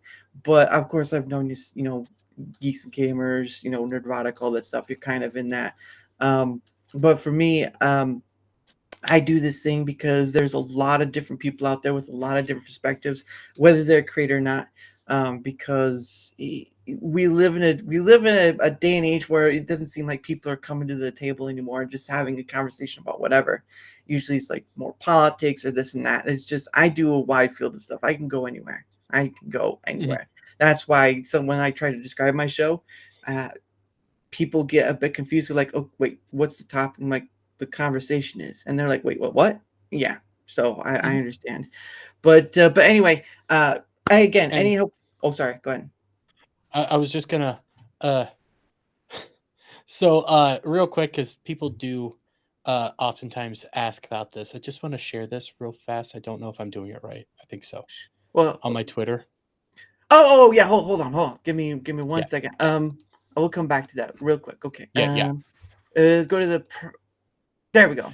I think because I saw Demonic asking about this because he followed me on Twitter. This is Lofty Pixels over at Anime Matsuri. I was there with him at Anime Matsuri. This is from the picture that Krista Nova made him take, and I just took it to be my background image. So this is not me, obviously. And if you ever wonder why I have this, it's mainly because I want to cement this moment in time forever. Yeah, no, and I saw that too when looking at things like, oh, that's Lofty, but Lofty hasn't been heard of in forever. So there's that. But anyway, to finish up. Oh, sorry. Finish up. You kicked me. Nope, no, I just took off the screen. No, here we go. But anyway, for again, any help with the engagement is much appreciated. And of course, I have a link down below that takes me to a link tree, which takes me to all my stuff. Twitter X, my Discord DM, my email, and also YouTube and Rumble. Again, if you want to know where else I'm at, you can go there. Or if you'd like to come on yourself, the link is down below. Or you can leave a comment on either YouTube or Rumble. We can start. Again, guys, this is not a creator spotlight. This is a people coming together at the table to just have a conversation about whatever. Because I tell you what, I've had over 100 different people, and it still keeps continuing to accumulate. There's more and more people to have conversations with, and that's why I enjoy doing this. Because when I started out doing this last year, because a little over a year now of doing this stuff, I did not think I'd be here. But not only that, but since April of this year, I've been, in sort of a sense, filling up my calendar. I try to keep the weekends free because I do have a full-time job, but I've filled up majority of my weekdays since April, and that's how I've had over 100 different guests come on. And it's been an interesting time, at least, especially for yourself. But anyway, yes, any help with the engagement, and link is down below. Thank you all so much, because again, that helps in leading to having more people. I'll show you. It's not full, but this is my oops, hold on 1 second. I gotta erase the names because those are done. So right now, this is my November calendar so far. This so far is Oh Lord, November. Yeah. so Um, many people. yeah. And some of them are returning, like Wick is returning. Electa is sort of returning, but there's that. And so many other people. This guy I'm having on, which had been a while, he's from Kick. So I've had people on from different platforms as well. Uh, YouTube, of course, and of course Rumble as well. Al, there you go. Hey, Melly, how are you doing? She she's my bestest buddy, and I'm Yeah. married to her husband. Oh, ooh, ugh, okay. I know it's a weird. Listen, we have a weird relationship, but it works. It always does, and I And she's appreciate. married to my producer. Oh, So I'm married to her husband James, and she's married to my producer Gal. oh, We make it it's work. it's very disconcerting, and thank you, Blip Blop. I tried to. Again, it's some people that come on, some are not so easy. I've had a Mhm. one or two where it's sort of like drawing water from stone, but I don't. But I see that as a challenge, accepting a challenge as well, because um, you never know how far you can go with a conversation, and it's not like I'm trying to be here like you the celebrity ones like, where were you last September over this period of time. No, it's sort of like, oh, so you like to work at a feed place, how's that, how's enjoyable is that? And stuff like Listen, I that. just like to talk. That's why I'm oddly enough good on YouTube because I just start talking and then I don't stop, Yeah, and then weird shit comes out of my mouth. yeah, we call that the pie hole for some people, but that's a little Yeah, too much. Uh-oh, trying to teach Laura to inspect yeah. me. Oh, don't worry. Kay, I have not even begun the lore. He's that's like a pebble Well, compared to the grand lore that is Dermy Wermy. you almost It's sound like it's insane. to this grain of sand in the beach of life. I too have the lore right there. Um, Yeah, it's listen. The Fellowship has massive lore. Geeks and Gamers has massive lore. Oddly enough, my channel has massive lore on par with Geeks and Gamers, and it has not been around as long. I'm just yeah, insane. yeah. Well, I mean, you again, you're on multiple platforms, and you Mhm. do have your, you do enjoy geeks and gamers and all that stuff, but you do have some, one AI facing has been, well, I don't know anything about that, but yeah, but right now I only stream to these two platforms because bandwidth wise, it's all I can handle because again, I do have a full time job, but I enjoy doing it. I know, I know a lot of people still have Well, issues with Rumble. Go ahead. and like doing multiple platforms, it's not easy. It isn't easy. Even doing YouTube, it's not always easy, but it's fun. So I don't do this for the money, even though the money is a good part of it. I'm not gonna lie, Mm, I like the money, yeah, but I do it because I enjoy it. It is an actual hobby for me, and also like I have a full time job. It has its own headaches, and sometimes I wish I didn't have the full time job. But yeah, you take it one step at a time, yeah, and hope maybe one day it will. This will be my full time job, but yeah. until then, you got to do what you got to do. Yeah, and I've kind of stated that myself. Is like I've always been about the likes, the comments, the followers, the donations. Those are all bonus to the real thing, which is having conversation with other people, whether they're a creator or not. Because I can't tell you how many times I've spoken to people from the UK. I've spoken to a few from Germany. I've spoken to one or two from Australia, and I was trying to schedule someone from Australia is difficult on its own right. Okay, that's a Oh, day that's drive. next level insane. I've had on Ozzy Overlord on Ballbusters, and Same. also I've had Mr. Grant Gregory. Mm, These are next level. Like I don't know what time it is for you. I finally figured out Great Britain. mm, That's 6 hours ahead of me, so I've been able to manage it. yeah. I can't manage anybody else, and it's like I'm gonna give you what my time is. I Mm, need you to tell me what it is for you because I yeah. can't figure this out. Yeah. It's because I'm an hour ahead of you, would be 5 hours for me. So usually I would say if it's like 7 for me, it's midnight for them and so forth. Because they go by military time, right? That's the 2200, twenty three Yeah. hundred, and all that stuff. They go by military time. But they kind of get it. I've had on Tomby, Jack Tarlad, and so many others, and they kind of get the time thing. But that's where there's a great website, and I can show you. What is it? Hold on, I gotta spell it right. Okay. Nope. I would say the hardest guest that I still haven't managed to nail down, but I've tried. I've given it a try, and even he's given it a try. Legal mindset, because he has Asia time. Yeah. That's next level insane. So Aussie Overload I did have for a little bit, but that was for my pay it forward, and I haven't been able to get him on ever since. Because he is such a hard dude to even try because he's busy. I did try to go for Neurotic. I did try to email for that, but that was sort of like shooting for the stars and hoping for the moon. Let's see. Hey, there's nothing wrong with shooting for the stars. I've had Yellow Flash on. I have not even reached that. I don't try to go for just creators because you already have people doing creator spotlights and all stuff. I'm doing a whole assortment of people because at the end of the day, whether you're a creator or not, we're all people trying to get through our lives, and we kind of come to this diverted whatever thing, and we keep being diverted from this thing and that thing by all the things that surround us, the news of the day and whatnot.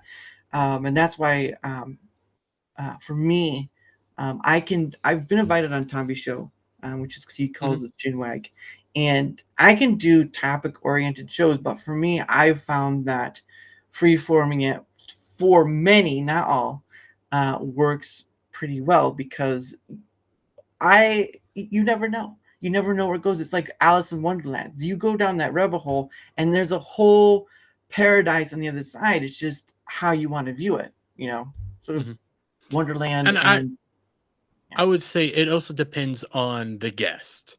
Yeah. Some guests, it's a whole lot easier for them to go free flowing conversations. It's something that just comes second nature to them. Honestly, I didn't know how I was going to do today because I'm not used to free flowing conversations, but oddly enough, I'm doing just fine. You did well. But Topical discussions are also just as helpful. And I think the reason I prefer to do topical discussions on most of my stuff is just because it's easier to nail down, like, hey, we're going to go in this direction.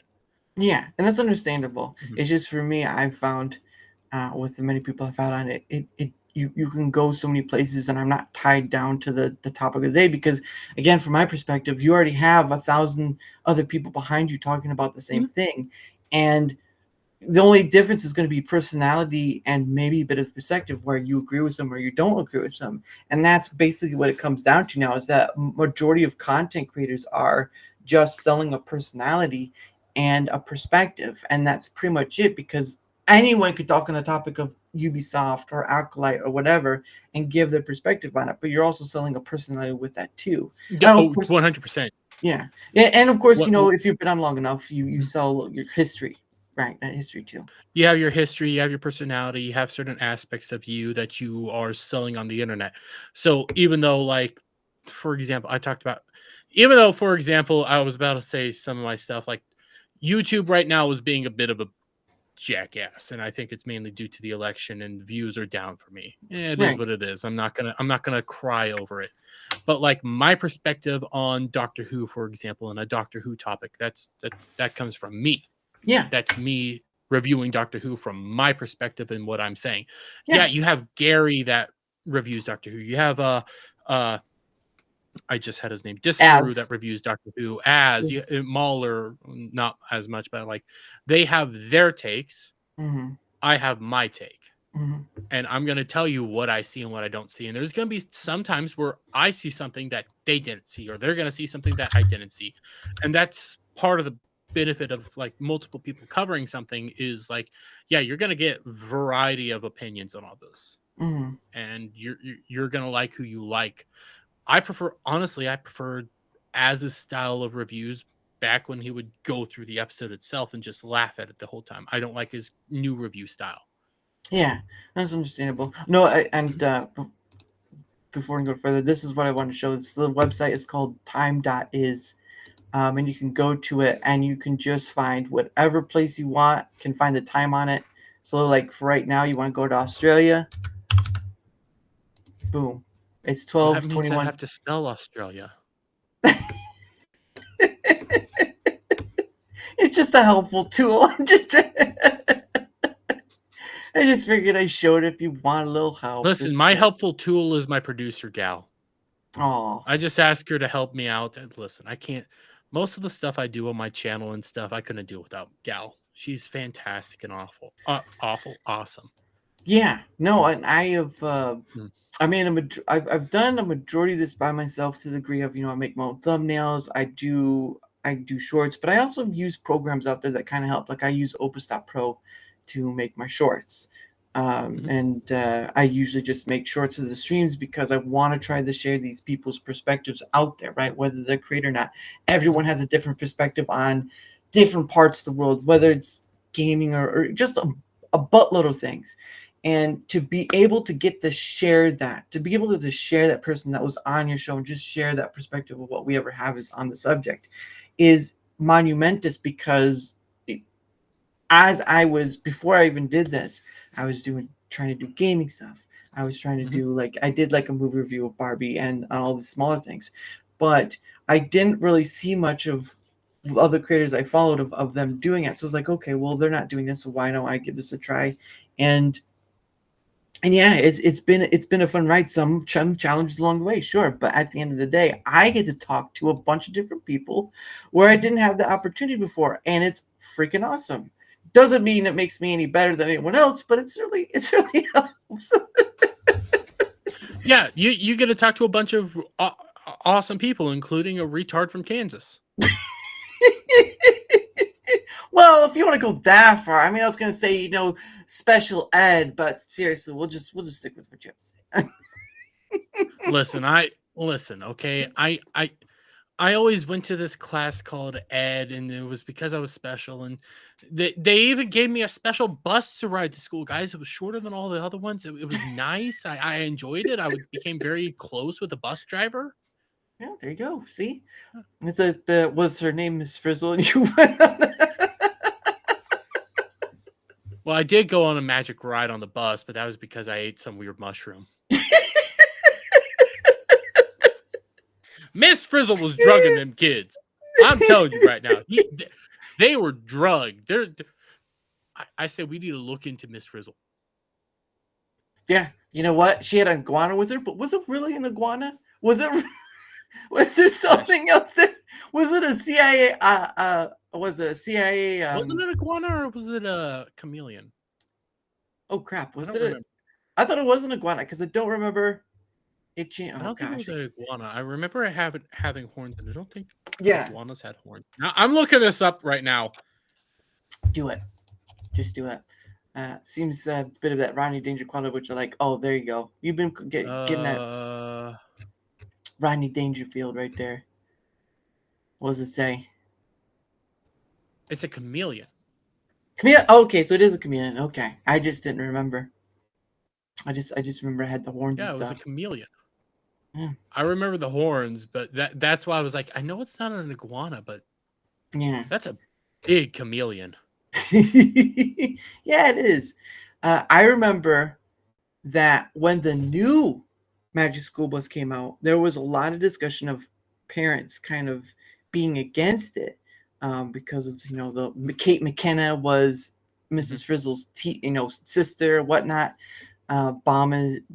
Bombist-ish had the bombist-ish. I don't know what you're trying to say with that. Are you trying to say she was the bomb? What?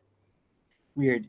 No, Abe was saying Miss Frizzle had the bombist-ish. I don't know what that means. Are you saying she was a bomb or something? I don't know. Jesus Christ. Chameleons can be huge. What the hell? Welcome, class. We're going to learn a bit about chameleons. Your guest here, Dermy Wermy, is going to show us. I'm going to show you right now. I was like, that chameleon seems big. No, chameleons can be huge. Wow, that is pretty big. Look at that. Wow. That's the one on her right hand is insane though. Look at that. That's insane. I was expecting all chameleons to be these little tiny things, and the next thing I know, these things are massive. There you go. Now we know it was true for Miss Frizzle. Yeah, that's pretty awesome. Seaweed. That's what she said. Yeah, yeah. Okay, we got it. Yep. Nope. Oh, jokester in the chat right Listen, I say that at the truck stop every so often. there. Just like you said, a 20's a 20. Yeah. Oh. Oh, I just dropped more Ballbusters lore on you out of nowhere. Is it the time where you tell the story about the one truck driver? I Well, like Big Bubba comes by every so often. Bubba, you know you're gonna have to take a rest once in a while. My jaw is sore. Shaka Zulu won't let me rest. He beats me. That's too funny. I'm just saying this, waiting for Kay to start laughing again because my God, I'm dropping more Ballbusters lore and you have no context for it. Nope, not at all. But I think the largest lizards in the world, right? Oh, Komodo dragons. Yes, Komodo dragons. Yeah, I believe, but they're poisonous too. They are. well, they're not poisonous, and I don't think they would be technically venomous. That's right, venomous, but they're not venomous either. The reason because they are like that is because their mouth is actually filled with so much bacteria that if they bite you, you just get infected with the amount of bacteria and nastiness that is in there. It's actually not even a venom itself. It's just disgustingness. So it's like taking a needle from a heroin addict and expecting it to be clean. That's the best example that I could probably give you. I have no context for that. I'm just trying to pull something to give you for context, essentially. And that's essentially what a Komodo dragon is. It's not actually like a venom. It's a bacteria. Yeah, it's a bacterial thing. Have you? I don't know if you ever have, but did you ever see the Muppet movie that came out, the adult one that was Happy Time Murders? I heard about it, and I never wanted. It was one of those things that I was like, nah. Actually, now, okay, I'm back on the Komodo dragon thing. Is a Komodo dragon actually the largest lizard in the world, or isn't there a lizard or is that an amphibian? Well, look up the world's largest lizard. You have the internet in front of you. It's great to witness. I'm dumb sometimes. Okay. I'm right there with you. Sometimes I use the internet and say, "Show me stuff." It is the Komodo dragon. Okay. Okay, so it is the most. I was about to think. Yeah, I was about to think because it's not an iguana. There's that, but I think that's an amphibian. That was about to say the like a river dwelling iguana thing. Because I think they're called. I think a land lizard is what they'd be called, really, Komodo dragon, or at least the official term. I'm not sure. Because I think the largest mammal in the world is a blue whale. That I know. Yes. That I know. Komodo dragons are the largest lizard, but what am I thinking? Are you like something amphibious, or? I have the name on the top of my head. They live in Asia. They have a very particular head shape, and they live near rivers. Is it like a gecko or something, or like a newt, something like that? No. Just I want to say it's an iguana, but I don't know what it's called. Maybe I just had one off the tip. There's like a bearded lizard. There's different forms of lizards out there. Here's the thing. Okay, I don't know what it's called right now, and then I'm gonna salamander. Salamander. Thank you, giant salamander. Maybe it's a salamander. Yeah, a salamander. Salamander. Yeah, salamander was what I was thinking about. The giant salamanders in Asia. Yeah. Yeah, giant. Yeah, Asian giant salamanders. Are they venomous too? I don't think so. These things are freaking huge though, because they're flat and they're long. Yeah, that's what I was thinking of. The salamander. Thank you. We helped him But out, yeah, chat. We helped yes, him you out. helped me out. Well, you You all. think salamander, you don't immediately have this creature come to your mind. You think something completely different, and I don't know why. Yeah, because the salamander feels like it's the same process like gecko and newt, because they're more aquatic. More Yeah, aquatic. and then and like the salamanders you're used to, and I'll share a picture. A salamander you're used to Mm. aren't as big as these. Woo! Man, that's a big boy. Goodness sake. Yeah. Holy crap. See, Oh my there's a gosh. frog compared to a Oh, salamander. You're not used to seeing them this big. So yeah. your brain doesn't immediately go to there. And it's like, I know we usually think of them as being tiny, but there's Mm. giant ones, and I couldn't think what they were. Yeah, it looks like a big tadpole at a certain point because it had And that tail. and also like alligators and crocodiles are amphibians. They're not lizards. So that's why they weren't going to be on the list. Oh, okay. Is alligator the largest? No, no. I think it's crocodile that's larger than an alligator because it's crocodile Yeah. and alligator. Okay. I believe a saltwater African alligator, no, saltwater African crocodiles, I think, are the largest. Yeah, because there was a Again, story I'm doing this stuff. a long time ago where it was in Florida, and it was a anaconda was trying to eat a gator, and it blew up because it couldn't handle the gator, whatever it was. But it was like it tried to eat the. It was in Florida, I do know that. But the news was that this anaconda, because there are anacondas in Florida, They're so an be invasive careful. species. Oh yeah, baby. They be careful of them. But there was like the story was that it tried to eat either a crocodile or an alligator, and it didn't get to do it because it just blew up. Like the alligator was sticking through Mhm. it. It was There's actually a cool.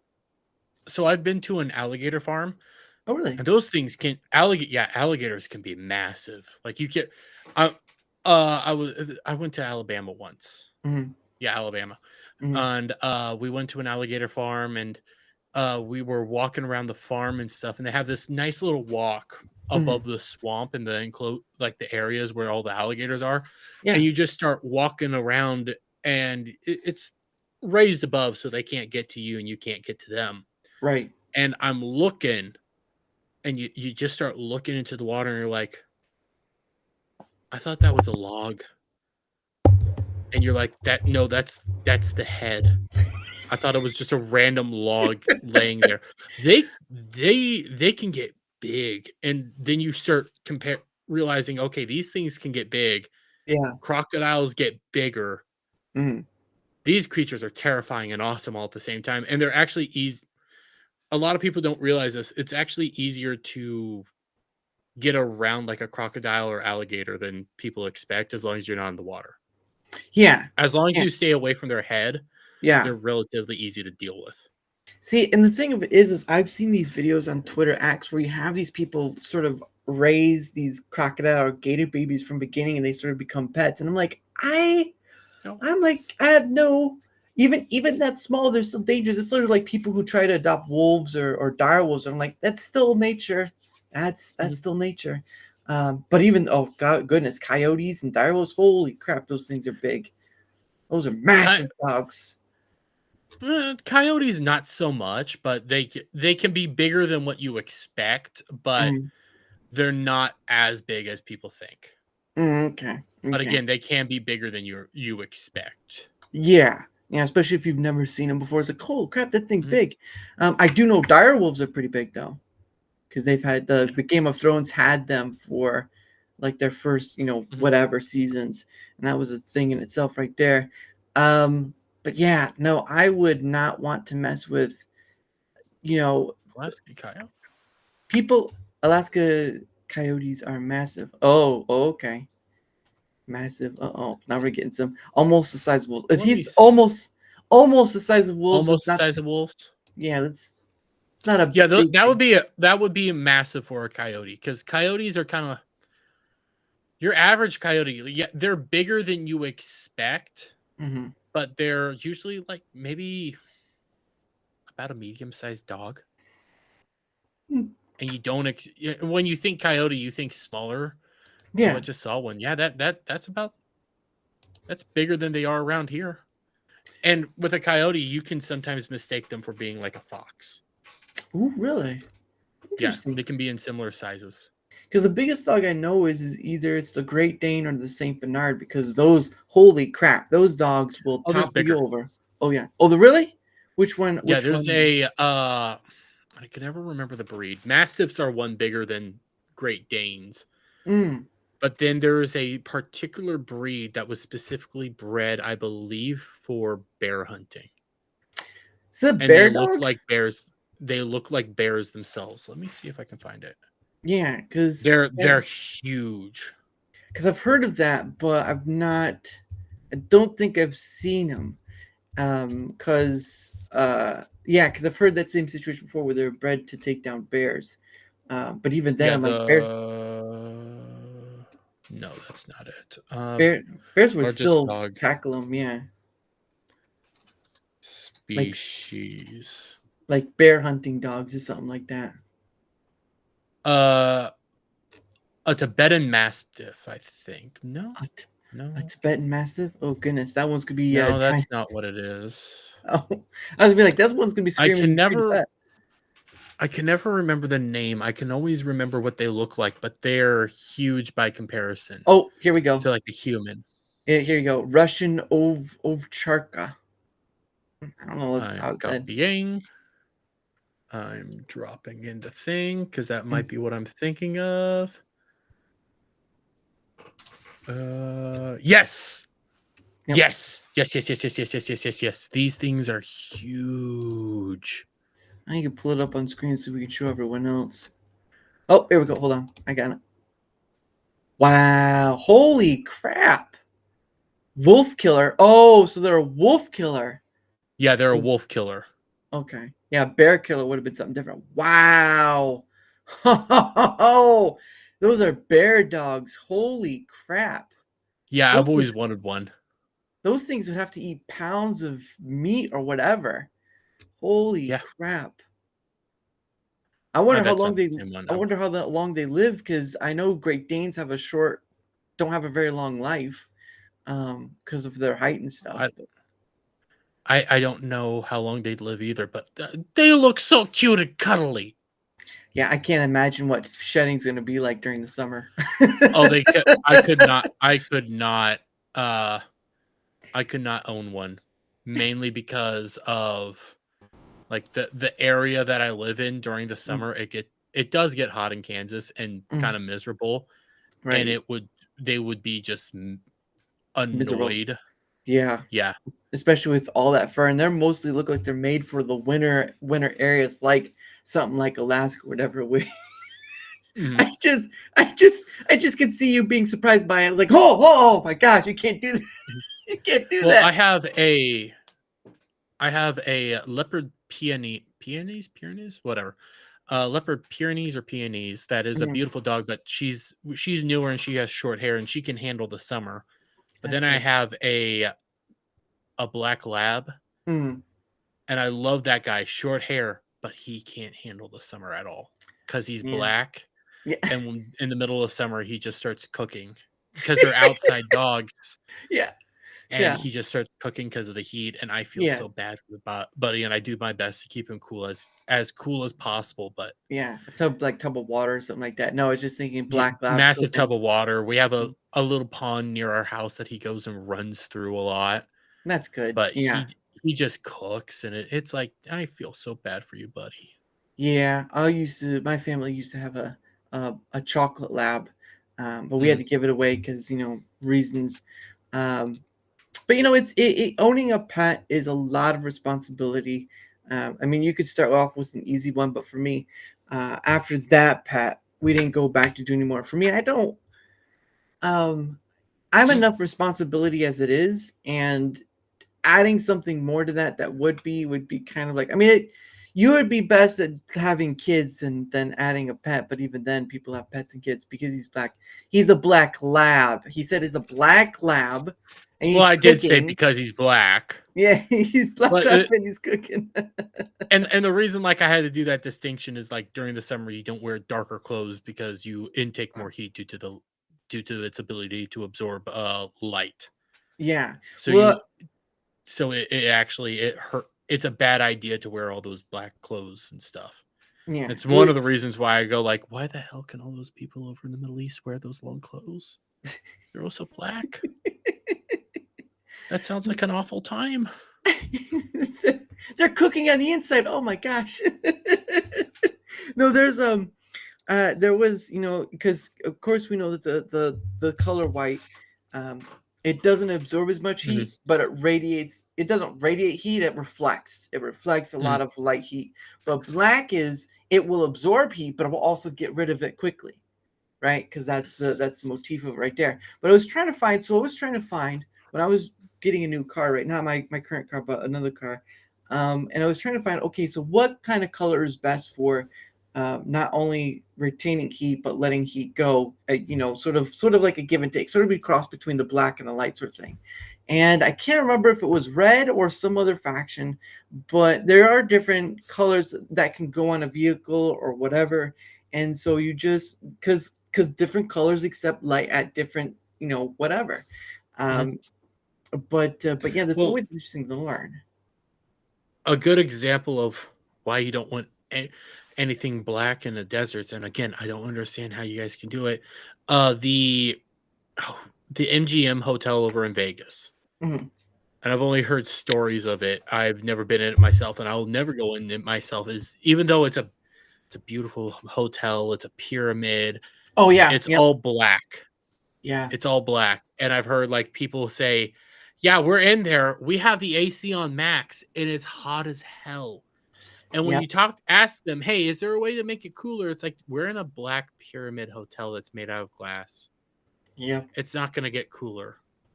Yeah, they'd need I think that also has a Bass Pro Shop too. So there's a Bass Pro Shop. There's a Bass Pro Shop that too, because there's like not at that one. Oh, okay. Because that's in Vegas. The Bass Pro Shop is somewhere East Coast. Mm-hmm. Wait, somewhere East Coast. Yeah. So, because I know you've only gone for the meetups, but how did you take time to explore Las Vegas when you were there, or did you just go? Mm-hmm. Okay, that's good. Yeah, because so like when you do the meetups and stuff, yeah, you have to take a bet. Okay, so you could do the meetups that are built around a convention, which that's a smarter idea, especially if you're going to like your first one, go to like a convention. That way you can do the meetup and then a convention, and you can meet people. There's stuff there to do. You can have an event. You can see the guys. It works a lot. That actually works really well for your first time out. Yeah. Then if you want to, do something else, go to like the Vegas one. But the problem with that is they were building it around a convention, but it's not a convention a whole lot of people are going to probably be interested in, and it's too expensive to get into. So now it's just its own little thing. So you have this essentially full week of nothing really planned during the day and the meetup at night. So what do? You got to explore. You got to learn. You got to figure it out. Yeah. And that's why, personally, for me, I'd say go to like MegaCon, I guess Space Con, go to one of these cons there. I went to Anime Matsuri for my first meetup. And you go to those conventions, you meet people, you learn stuff, you become friends with individuals, and never be afraid to talk to people. Never be afraid, because you'd be surprised who you'd end up becoming best friends with. And then as time goes on, you start growing more, you start meeting new people, and then you go to like Vegas. Hey, you have a whole group of friends now. Hit the town. Tear up Vegas. See how long it takes for you to get arrested. I'm just gonna pee in public. But no, like Vegas this year was it was amazing, because like I went to Matsuri twice. Second time I think was better, and I was with more friends. I was with more people. We were hanging out a whole lot more. First time I was really just getting the lay of the land and how these things work. Second time was a whole lot better. And then I meet more people at Matsuri. And then after that, I go to Vegas after having a channel and doing a bunch of stuff that a year later. And now I'm with this huge crowd of people. I have all these friends. We're always doing something. And it just, you're doing something with your buddies. And it's something that Jeremy's pointed out, and other people, is people know it becomes really good when people go to the meetups, not just to meet like Gary or all of them, but to hang out with their friends in real Mm, life, to hang out with these people you've become really good close with and comrades with. mm, And I actually agree that becomes the real fun of it. It's yeah, I get to go meet Jeremy and all of them and get to talk to them, but I'm really more interested in hanging out with my buddies. yeah. I'm interested in talking to them. Mm. I'm interested in shooting massive guns in the middle of the desert with them because they're my friends. Right. I'm not target practice. No, no, no. We'll wait for you. We'll wait. We'll wait for you. No, ABF invited a couple of us out to go shoot some of his guns, and that was fun. I got Yeah. dehydrated and drunk that night, but that was fun. Goodness sake. Yeah. No, that's pretty awesome because I know they probably have like huge, massive guns, like a machine gun and all that stuff. Because I can't imagine. Um, the only gun I've ever shot off is a sort of hunting rifle that a camp had.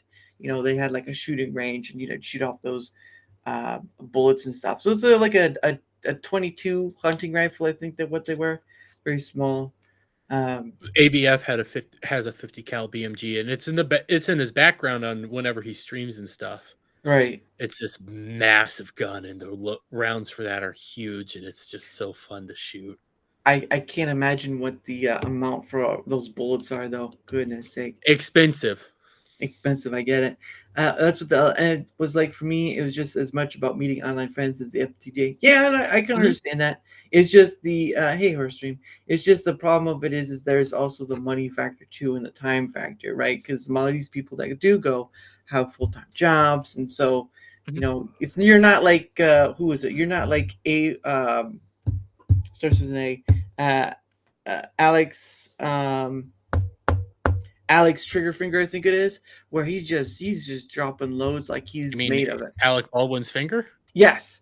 ABF? Yeah, ABF. He's just dropping the 50 cal BMG guy that invited me out to shoot his gun. I thought you were talking about someone else. That's the same guy. Oh wow. Yeah, no, he certainly likes to drop out like it's hot sometimes. So well, and yeah, ABF drops it like it's hot. I love the dude. He good friend of mine. yeah. Love talking to him. I stream with him almost every Saturday or Oh, every yeah, other okay. Saturday. Like he comes on to my Saturday charity streams and we just play games together. Nice. Really cool dude.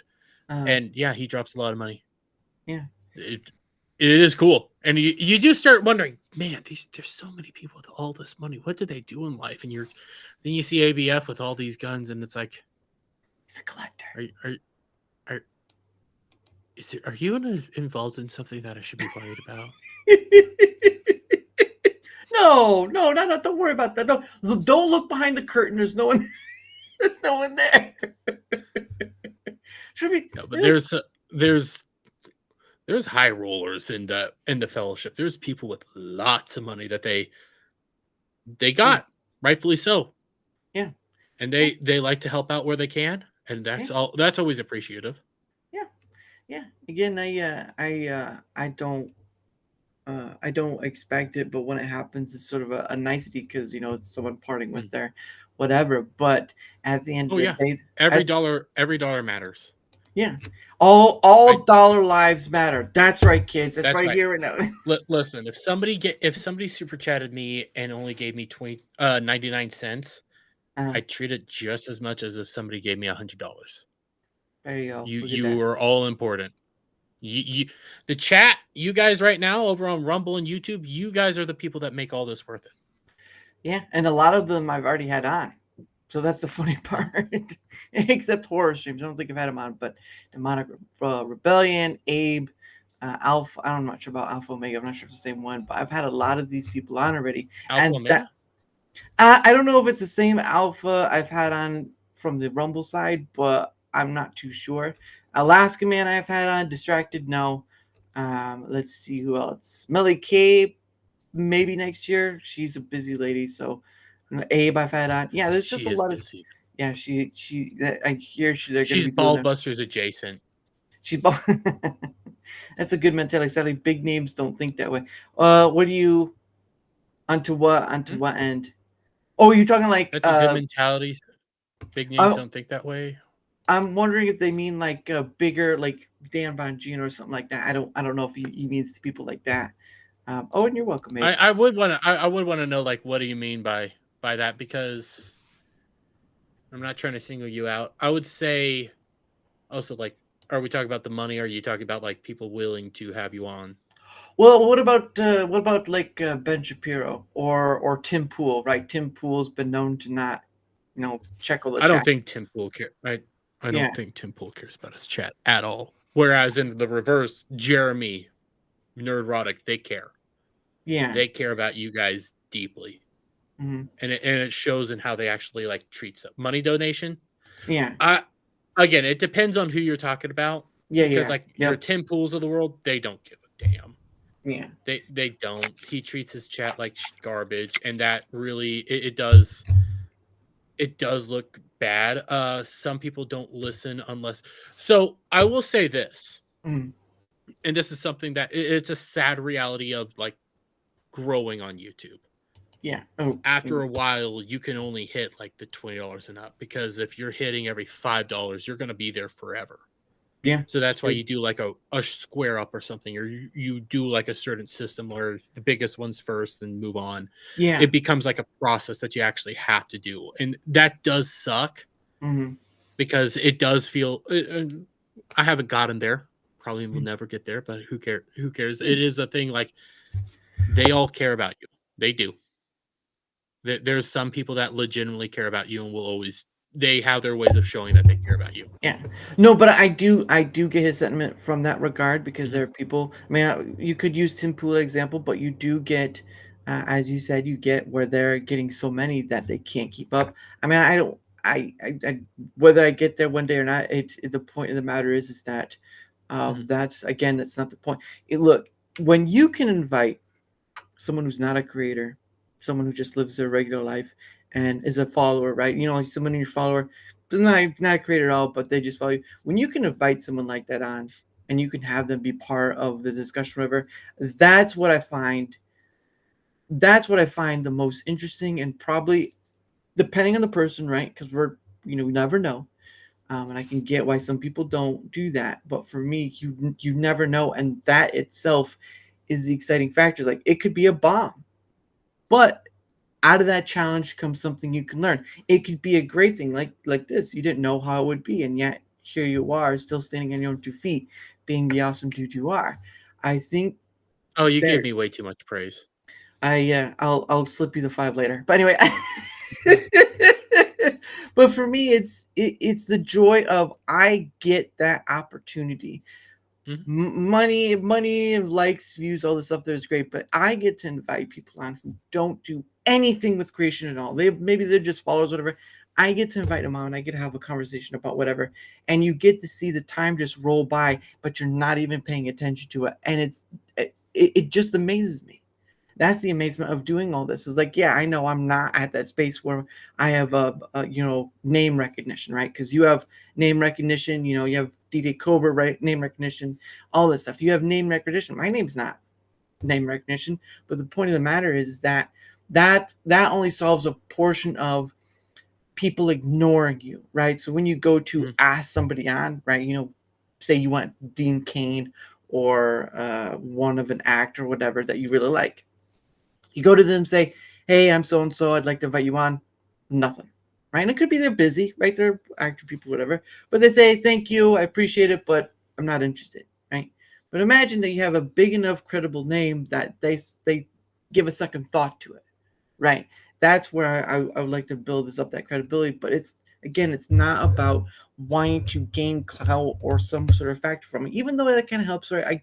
I see why some content creators go for the bigger person because it helps them climb up the ladder. For me, I just get to talk to another person, fame or not, it doesn't matter. I get to talk to another person that's miles away, right? You're in Kansas, I'm in Indiana. That's miles apart. And yet technology allows us this tool, internet, it allows us this opportunity to do this sort of silly, weird thing.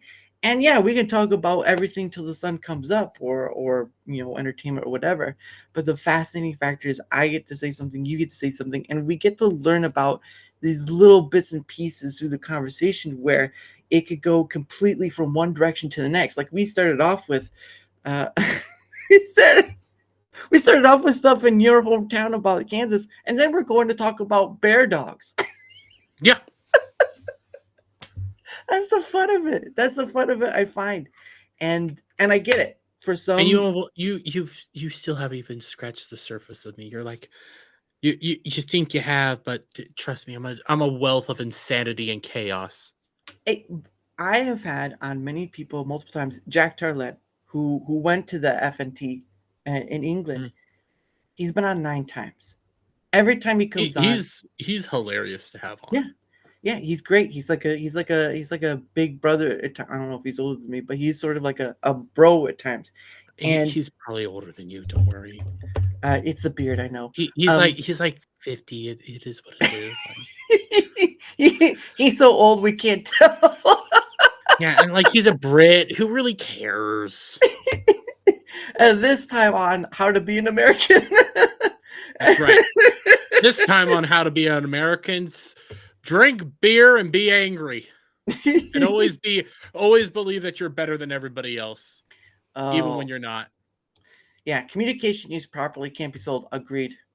And communicate. Wait. No, communication used.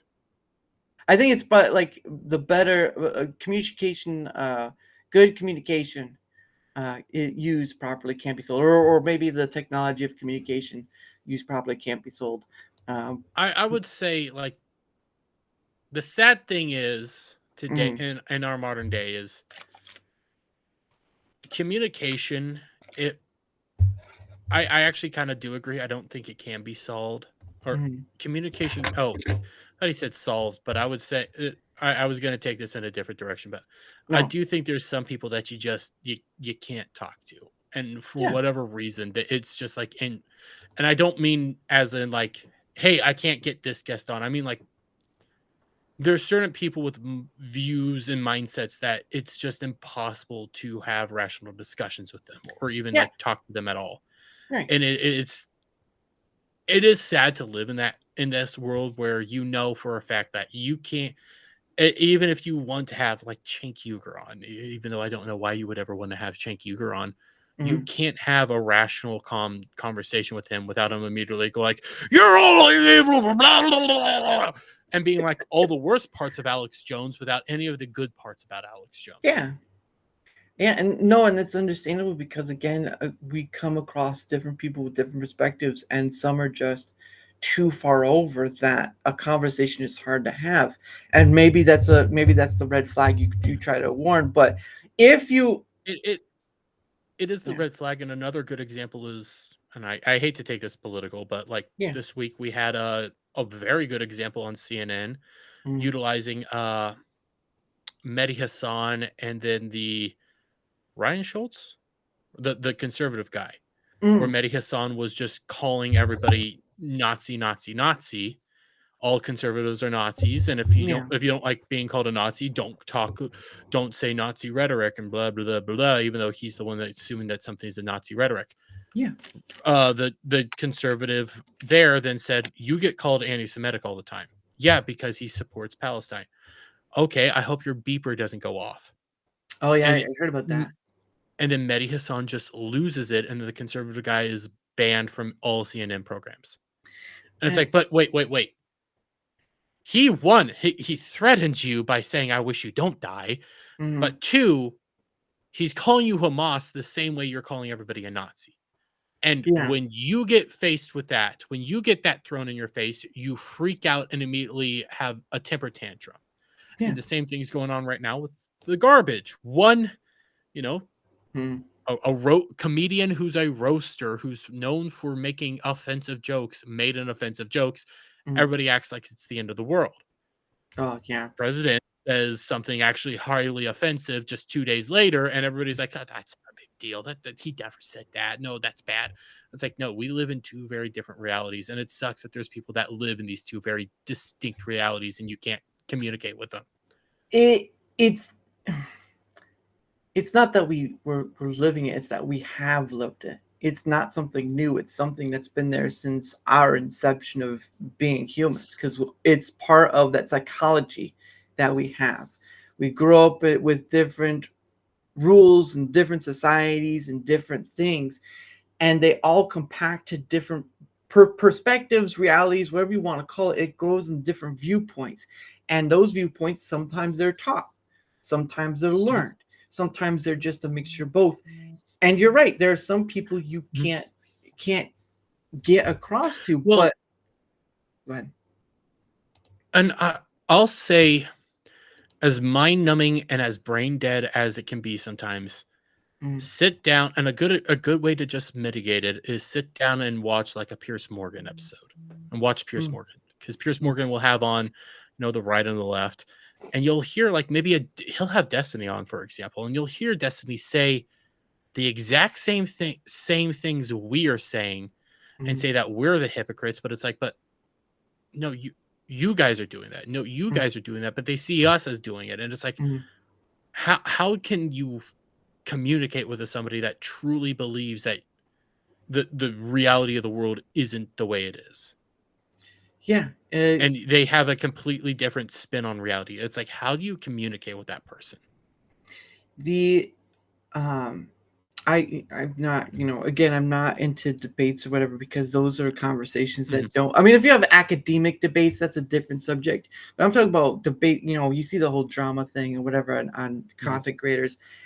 For me, those are conversations that are hard to have or can't have at all, because all you're doing is you have debating ideals turn into debating looks and personalities, where you're just attacking the person at the end of the day because they look like this or whatever. And the problem of it is that the ideals need to be attacked, not the individual, because the individual grew up in a separate environment or similar environment to you. And I like oral better. Oh, I don't think we want that. Yeah. Oh, jeez. Forgive chasing JonTron off the internet. Well, yeah. Oh, I didn't know about that. But yeah, I know he chased JonTron off the internet, but then JonTron ultimately won. Yeah, because all the flex stuff. Because I remember that was a big thing for him, is all the flex tape and whatnot. It was pretty interesting. But yeah, I just see it as you're gonna come across conversations, and it's happened to me before, where you misread. Look, perfect example, right? You have Twitter X. All you're seeing most of the time is just words of text, just walls and walls of it. So you're missing a half of the person you're talking to. You can't see the face. You can't get the emotion. You can't get this or that or whatever. The problem of it is you miss a half of that section of the communication, because what is it? It's like half of human communication is nonverbal. Yeah. Yeah, most of it is nonverbal, most of it is facial expressions, and then there's also inflections on different words, different points. Yeah. And you can't get that via a tweet.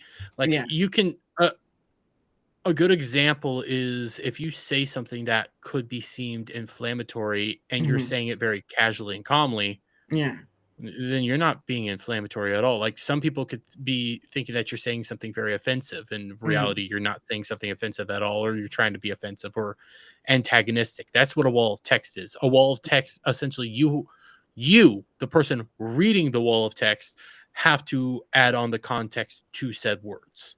Yeah. And then the emotions that you are feeling, those are the emotions that you yourself have applied onto said words.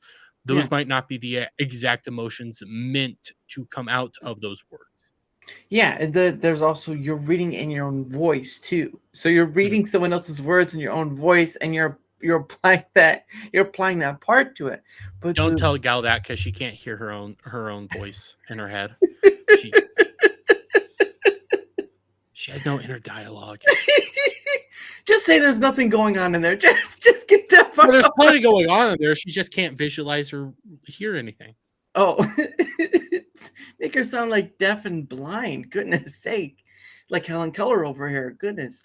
Listen, I saw a shot and I took it. I love you, Gal, if you ever watch this. Oh gosh. Anyway, that's too funny. Anyway, it is the top of the hour again.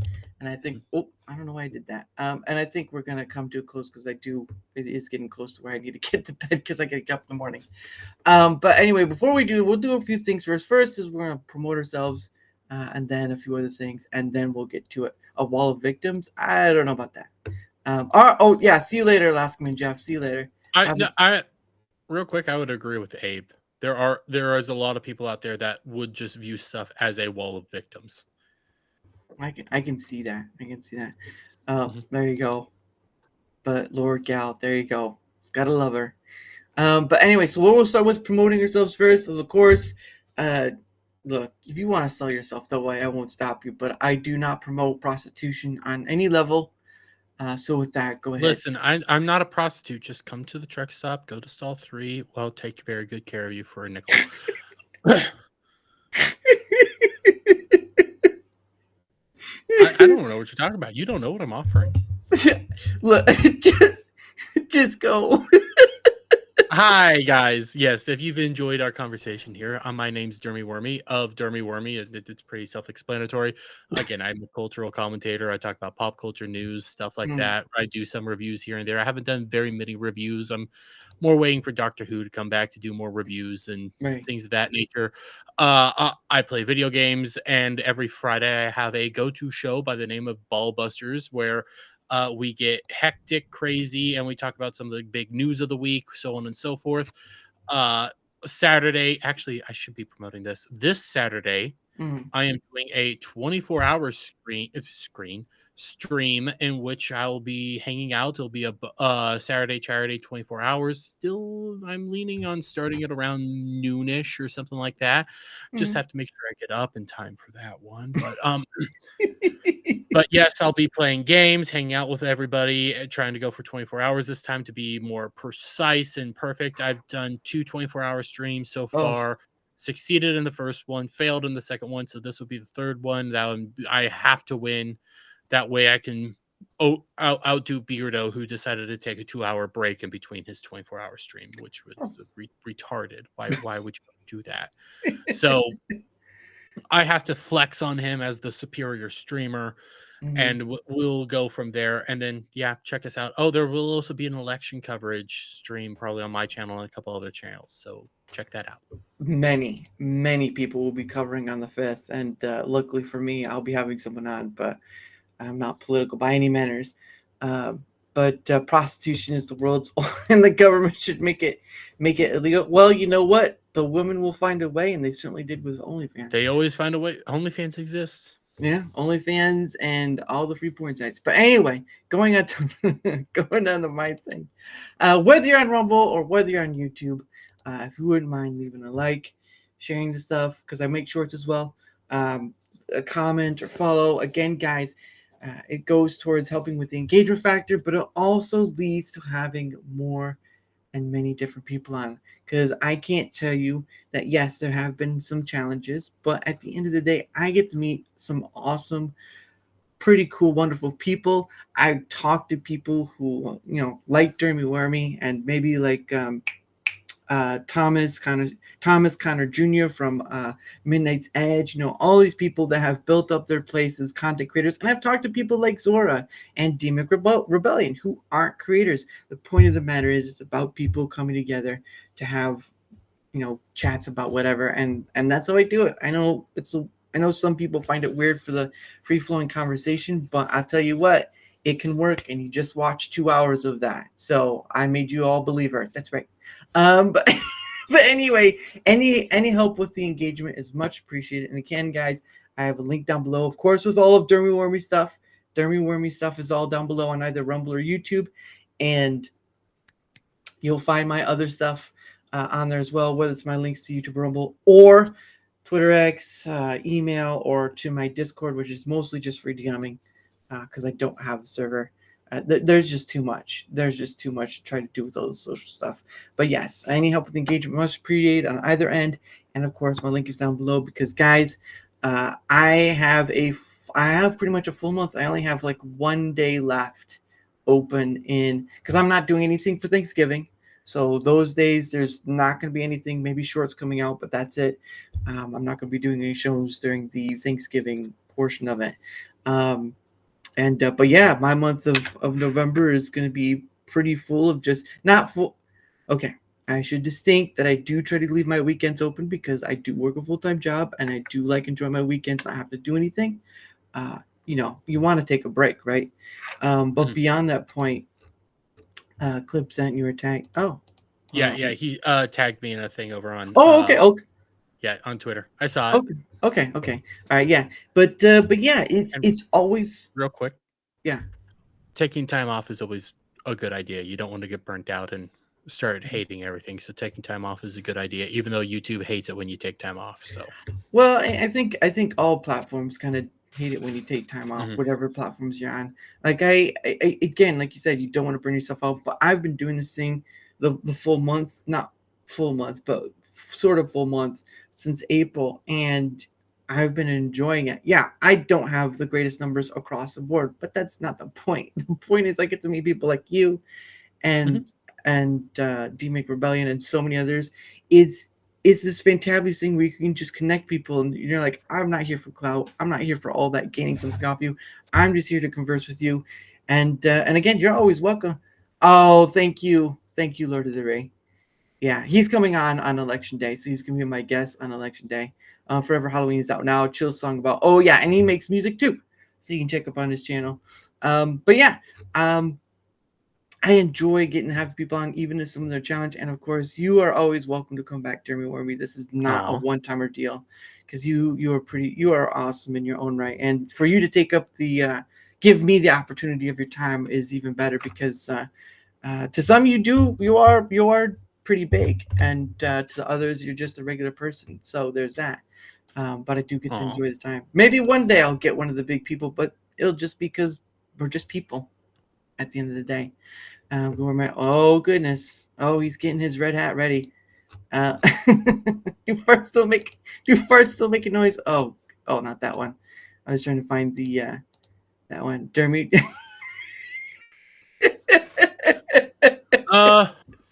Listen, those are conversations for ballbusters. Trust me. There's weird shit that goes on there.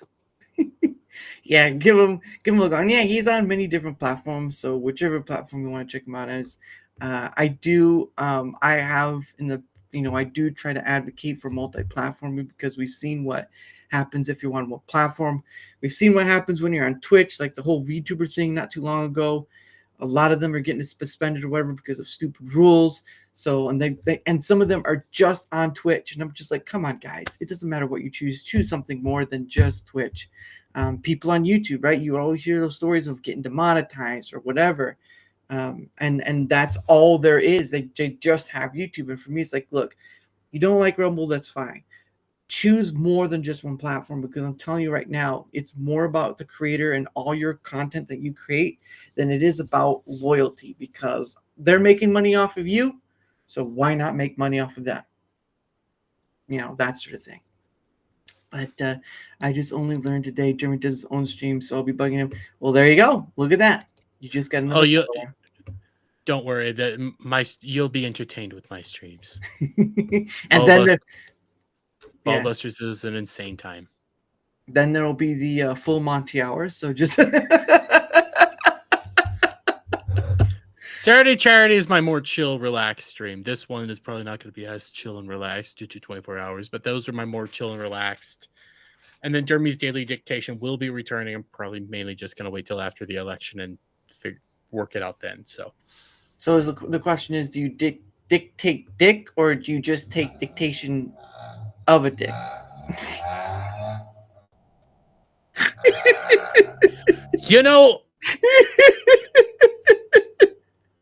I have no answer to that one. You actually got me. See, that's what children. That's what happens when you mix too many D's. Hey, Gal calls it Dermy's triple D's. Ooh, hey, there you go. That's D And I to the just third respond with power. triple D's nuts in your mouth. Oh, burn! I just say it's D to the power of 3 right there. Goodness sake. But oh my goodness. But anyway, that's right. Tomorrow at I better check. That. Okay, 7 p.m. Okay. So tomorrow at 7 p.m. I will have back on the wonderful cat VTuber Kaiju. That's right. He does use VTuber Studio as well, or was it VTube Studio? That's right, VTube Studio as well. So he's a dick. Oh, thanks, Lord of the Ring. I appreciate that. Violated your Trumpy Trump. How many times? Listen, okay. What happens when the camera turns off is stays between me, God, and the person I have chained up in my closet.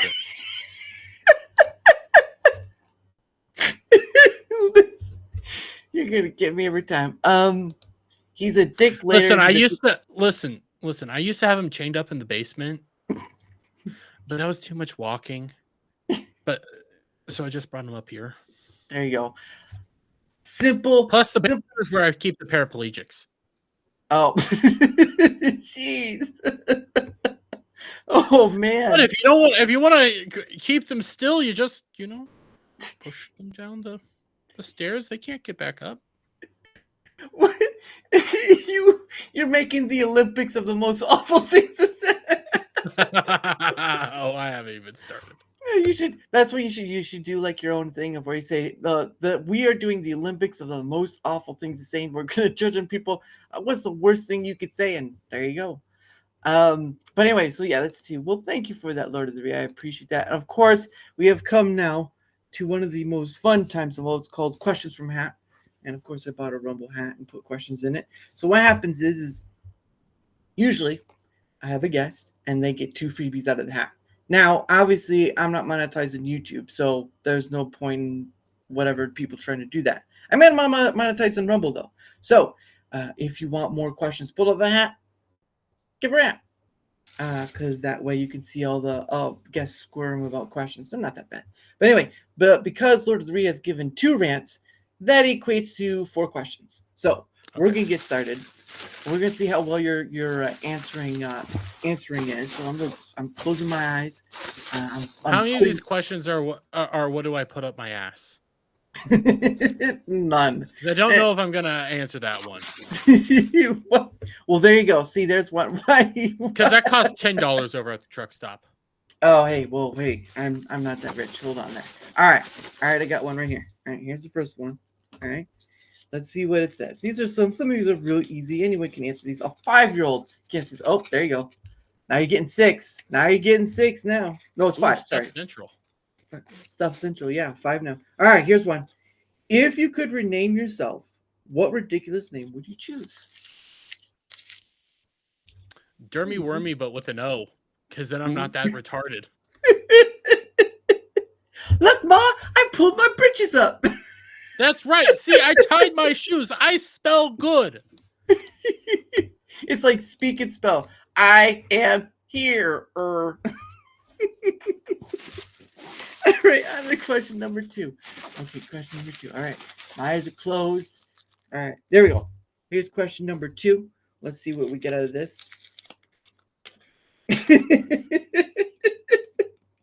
This is a question that a previous guest did, and it was more of a funny one.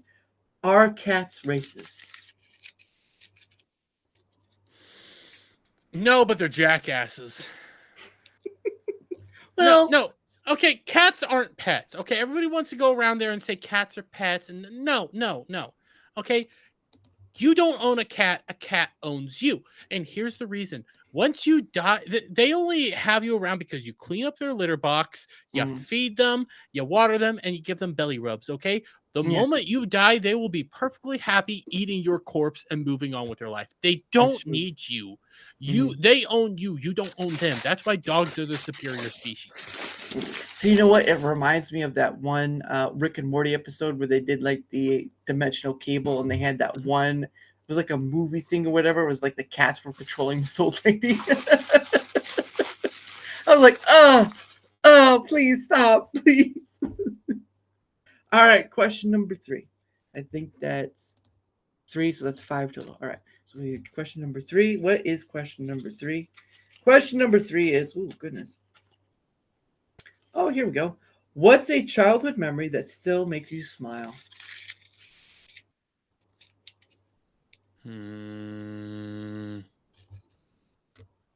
Uh-oh. Sitting down and playing Dragon Ball Z Budokai Tenkaichi 3 with my friends.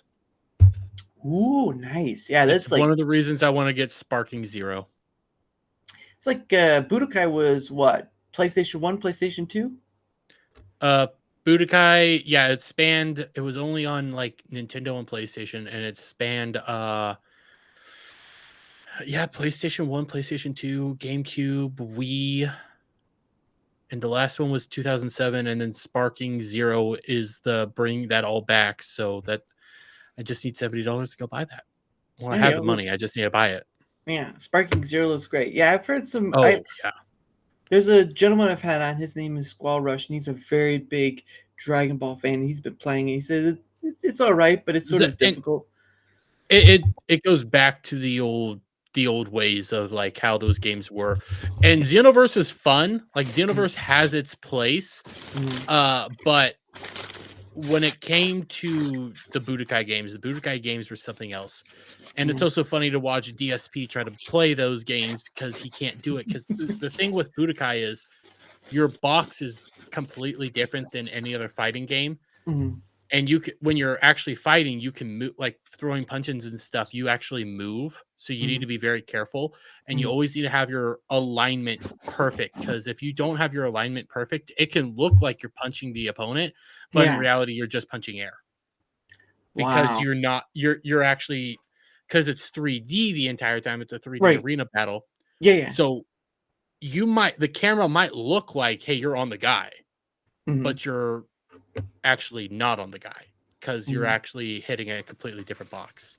Yeah. No, that's it, it's those early games, man. You either had to be right on the ball or it was something else. Because I remember playing the early days of like Crash Bandicoot and Spyro and all this stuff. That's like PlayStation One. But anyway, on to question number 4. Here we go for that. Right, let's see what's inside the thing. This says, "What's the best piece of advice you have ever received?" I'm trying to figure out how to word it, and I'm gonna word it my way. Do it. It doesn't matter. Everybody's gonna fuck up. Mhm, Everybody's gonna make a mistake. mhm, What defines you is how you fix the mistake or how you mhm. approach the mistake. That's what defines you. That's yeah, that's pretty. I think that's pretty clear cut. You know, it's I've heard it. I've heard something similar but different. It's like, um, how you react to things or something like that. If something, when certain situations of stress happens, in Mhm, times of dire need, how those moments will define you is how you react to those moments, right? mhm. Stressful moments, or when someone does a blurb, like someone says the bundle of 6 words on your YouTube channel, is like, god damn and stuff like that. It's how you are able to react to it, and either It's when I got told it is because I dropped somebody's pizza when I was working at a place once, and right. the old guy looked at me and goes like, "Hey, it's not that you screwed up. It's how you're going to fix the screw up that defines who you are." Mhm. And Yeah, yeah, I fixed it, and that's when I realized, yeah, actually, that's the important thing. Like, you're gonna screw up. You're gonna have a problem. yeah, So own up to your screw up, and then that's how you can fix it. And trying to fix it and do right by that, yeah. that's what defines you. Well, I think I also think But, you that, know, if you get Betty Sue pregnant, running out the door is always perfectly fine. yeah, or jumping out the window, whichever. But I Yeah. do think there's a clearance of that. There are mistakes you make that will forever be hard to get over, because if it's Mhm. a mistake that results in the ending of a life, or what, because there's work accidents, right? Work accident Yeah. happens, stuff like that. Those are things that would take, yeah. There it's gonna take time to get over, and, Mhm, like, ending your life, that's an extreme version. Uh, mhm, Hopefully that it was a legitimate accident. It's gonna take forever for you to get over. You're probably gonna have conscience issues, mhm, but it's how you deal with the situation that is the important part. yeah, And sometimes the hardest part is willing to own up to your actions and mhm, standing up strong. yeah, That those are sometimes the hardest moments. yeah, and definitely are sometimes in life those challenges are worth taking up, because you never know what you'll be when you come out of it, right? Mhm. That's always the interesting factors when you have people who are afraid to take risks. And granted, there are some risks you kind of have to second think, right? If it's money one or whatever, but there are times where you can take a risk and just you learn from the experience, right? If you're still Mhm. alive, if you're still breathing, you can do it. I know there's a I big took a risk at going to the truck stop, and now I'm there. Amen. Amen. Amen, brother. All right, question number 5. Jeez.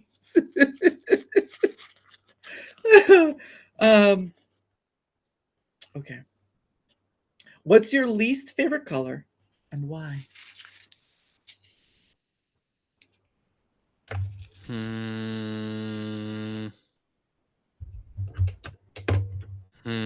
Least favorite color. Mm-hmm. You see, that's hard because I only know what my favorite colors are, black and red. Well, black being a shade, it's not really a color. I would have to say my least favorite color is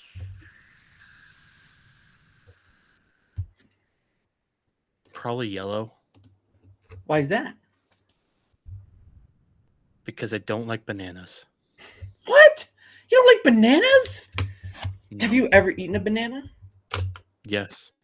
Are you allergic to bananas? No. I every so often I'll eat a banana. I don't like them, but I have to eat them just because if you get cramps or something like that, a banana actually Yeah. it helps out with the potassium and stuff, and it's like Mm. I just hate how you taste.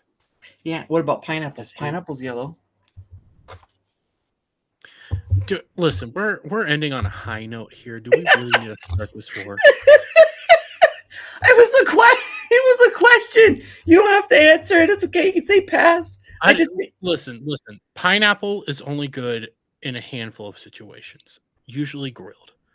Oh yeah. It does not belong on a pizza, and if it does belong on the pizza, I'm sorry, you have to go to the camps. Nope. I take it with bacon. Take it with bacon and pineapple. Because I like to mix the sweet and salty. You see, we were building a friendship here, and now, no, just no. I tried so hard. It really was. Eat a banana on stream. You tried so hard. Listen, eat a banana on stream right now. Well, I don't have a banana, so I can't do that. Well, I do, but we can't talk about that one on stream. But no, you tried so hard and you got so far, but in the end, it didn't really matter. I like to think of the song "I Ran." I ran so far away. Yeah, I like to think of that one. I was just giving you lyrics too from why am I blanking on the band? Chester Pennington's. They recently came back with a chick, and it's not the same band. Linkin Park. Oh yeah, that's right, Linkin Park. No. Anyway, anyway, ladies and gentlemen, that is the end of it. Again, Demonic Rebellion. I can't eat that giant banana here. Okay, that's going to cost you $50 over at the truck stop. No, make that 100 just so you can watch it. I'm the cheap one. Okay. Oh, all right. I'm the cheap whore. Hey, you know what? Do what's best for you, darling. Do what's best. You get that cheapness. That's right. Oh, goodness. But anyway, guys, that's the end of it. Of course, tomorrow again, 7 p.m. Eastern with Kaiju. Again, Dermy Wermy, thank you so much, dude. You are always welcome back. This does not have to be the end of it because, again, conversation about anything. You guys just saw about 2.5 hours of it just go everywhere. It's been an awesome time, so I appreciate it. And again, opportunities up there for you guys out there as well. So all you have to do is find me. Oh goodness, here we go. All right. There's one more. Truck stop, lot lizard banana sandwich. What I do at the truck stop again is just going to cost you some money. All right. Well, we got one more rant, so that means another question pulled out of the hat. I was going to end, but somebody doesn't want you to leave, so. I don't know whether I should be happy or sad. Well, be happy that people get to ask you questions. Here you go. True. This one's easy. What's your favorite day of the week? Friday. Easy. Hey, you want one because of my Friday night show, Ballbusters, 10 p.m. Central time. I always want to say Central Standard Time, but I keep getting picked on for that. But Central Time, and also I don't have to go to work the next day. There you go. See, I shouldn't be allowed to have this kind of power. Well, you know what? Good. You can have that kind of power, but I benefit in the end. Well, actually, I benefit and you benefit. So it's a full circle, guys. It's a full circle. I don't know if Dermy Wermy feels benefited because he's being asked questions very pointed at him. It's like, what? Well, these are easy questions that Yeah, you they're actually have easy. to dig deep and think about. And as Yeah. long as we're not talking about pineapple and pizza, I think we're pretty much good. Or the Jewish question, I think we're pretty much good. Is it? What? Is this gonna be? Is this gonna be the cut or uncut question? Oh, the uncut questions happen on Rumble only, guys. You might want to try to look up to that. The Rumble only side. Yeah. That's where the naughty no questions come in. Oh man, that's why you've been the fun one. Anyway, that is the end of it. Okay. But yeah, no, you're always welcome to come back, and of course, November's a full week. I've got to get the rest of it on that calendar because work and stuff. So, but anyway, guys, as always, we're gonna end with what I've always ended with, and don't forget to mute yourself at the end. It's One Day With You by Pogo, and again, guys, if you want to see Pogo's other stuff, the link is down below on both ends. He's made some pretty good stuff, and yes, I use his stuff because one, he doesn't copyright strike, and two, the worst of it I get is a content ID claim, but that doesn't affect my channel, so there we go. Anyway, One Day With You by Pogo. Have a great night, everyone. See you tomorrow at 7 p.m. Eastern, and for goodness sake, drop the banana. Bye, guys. Bye.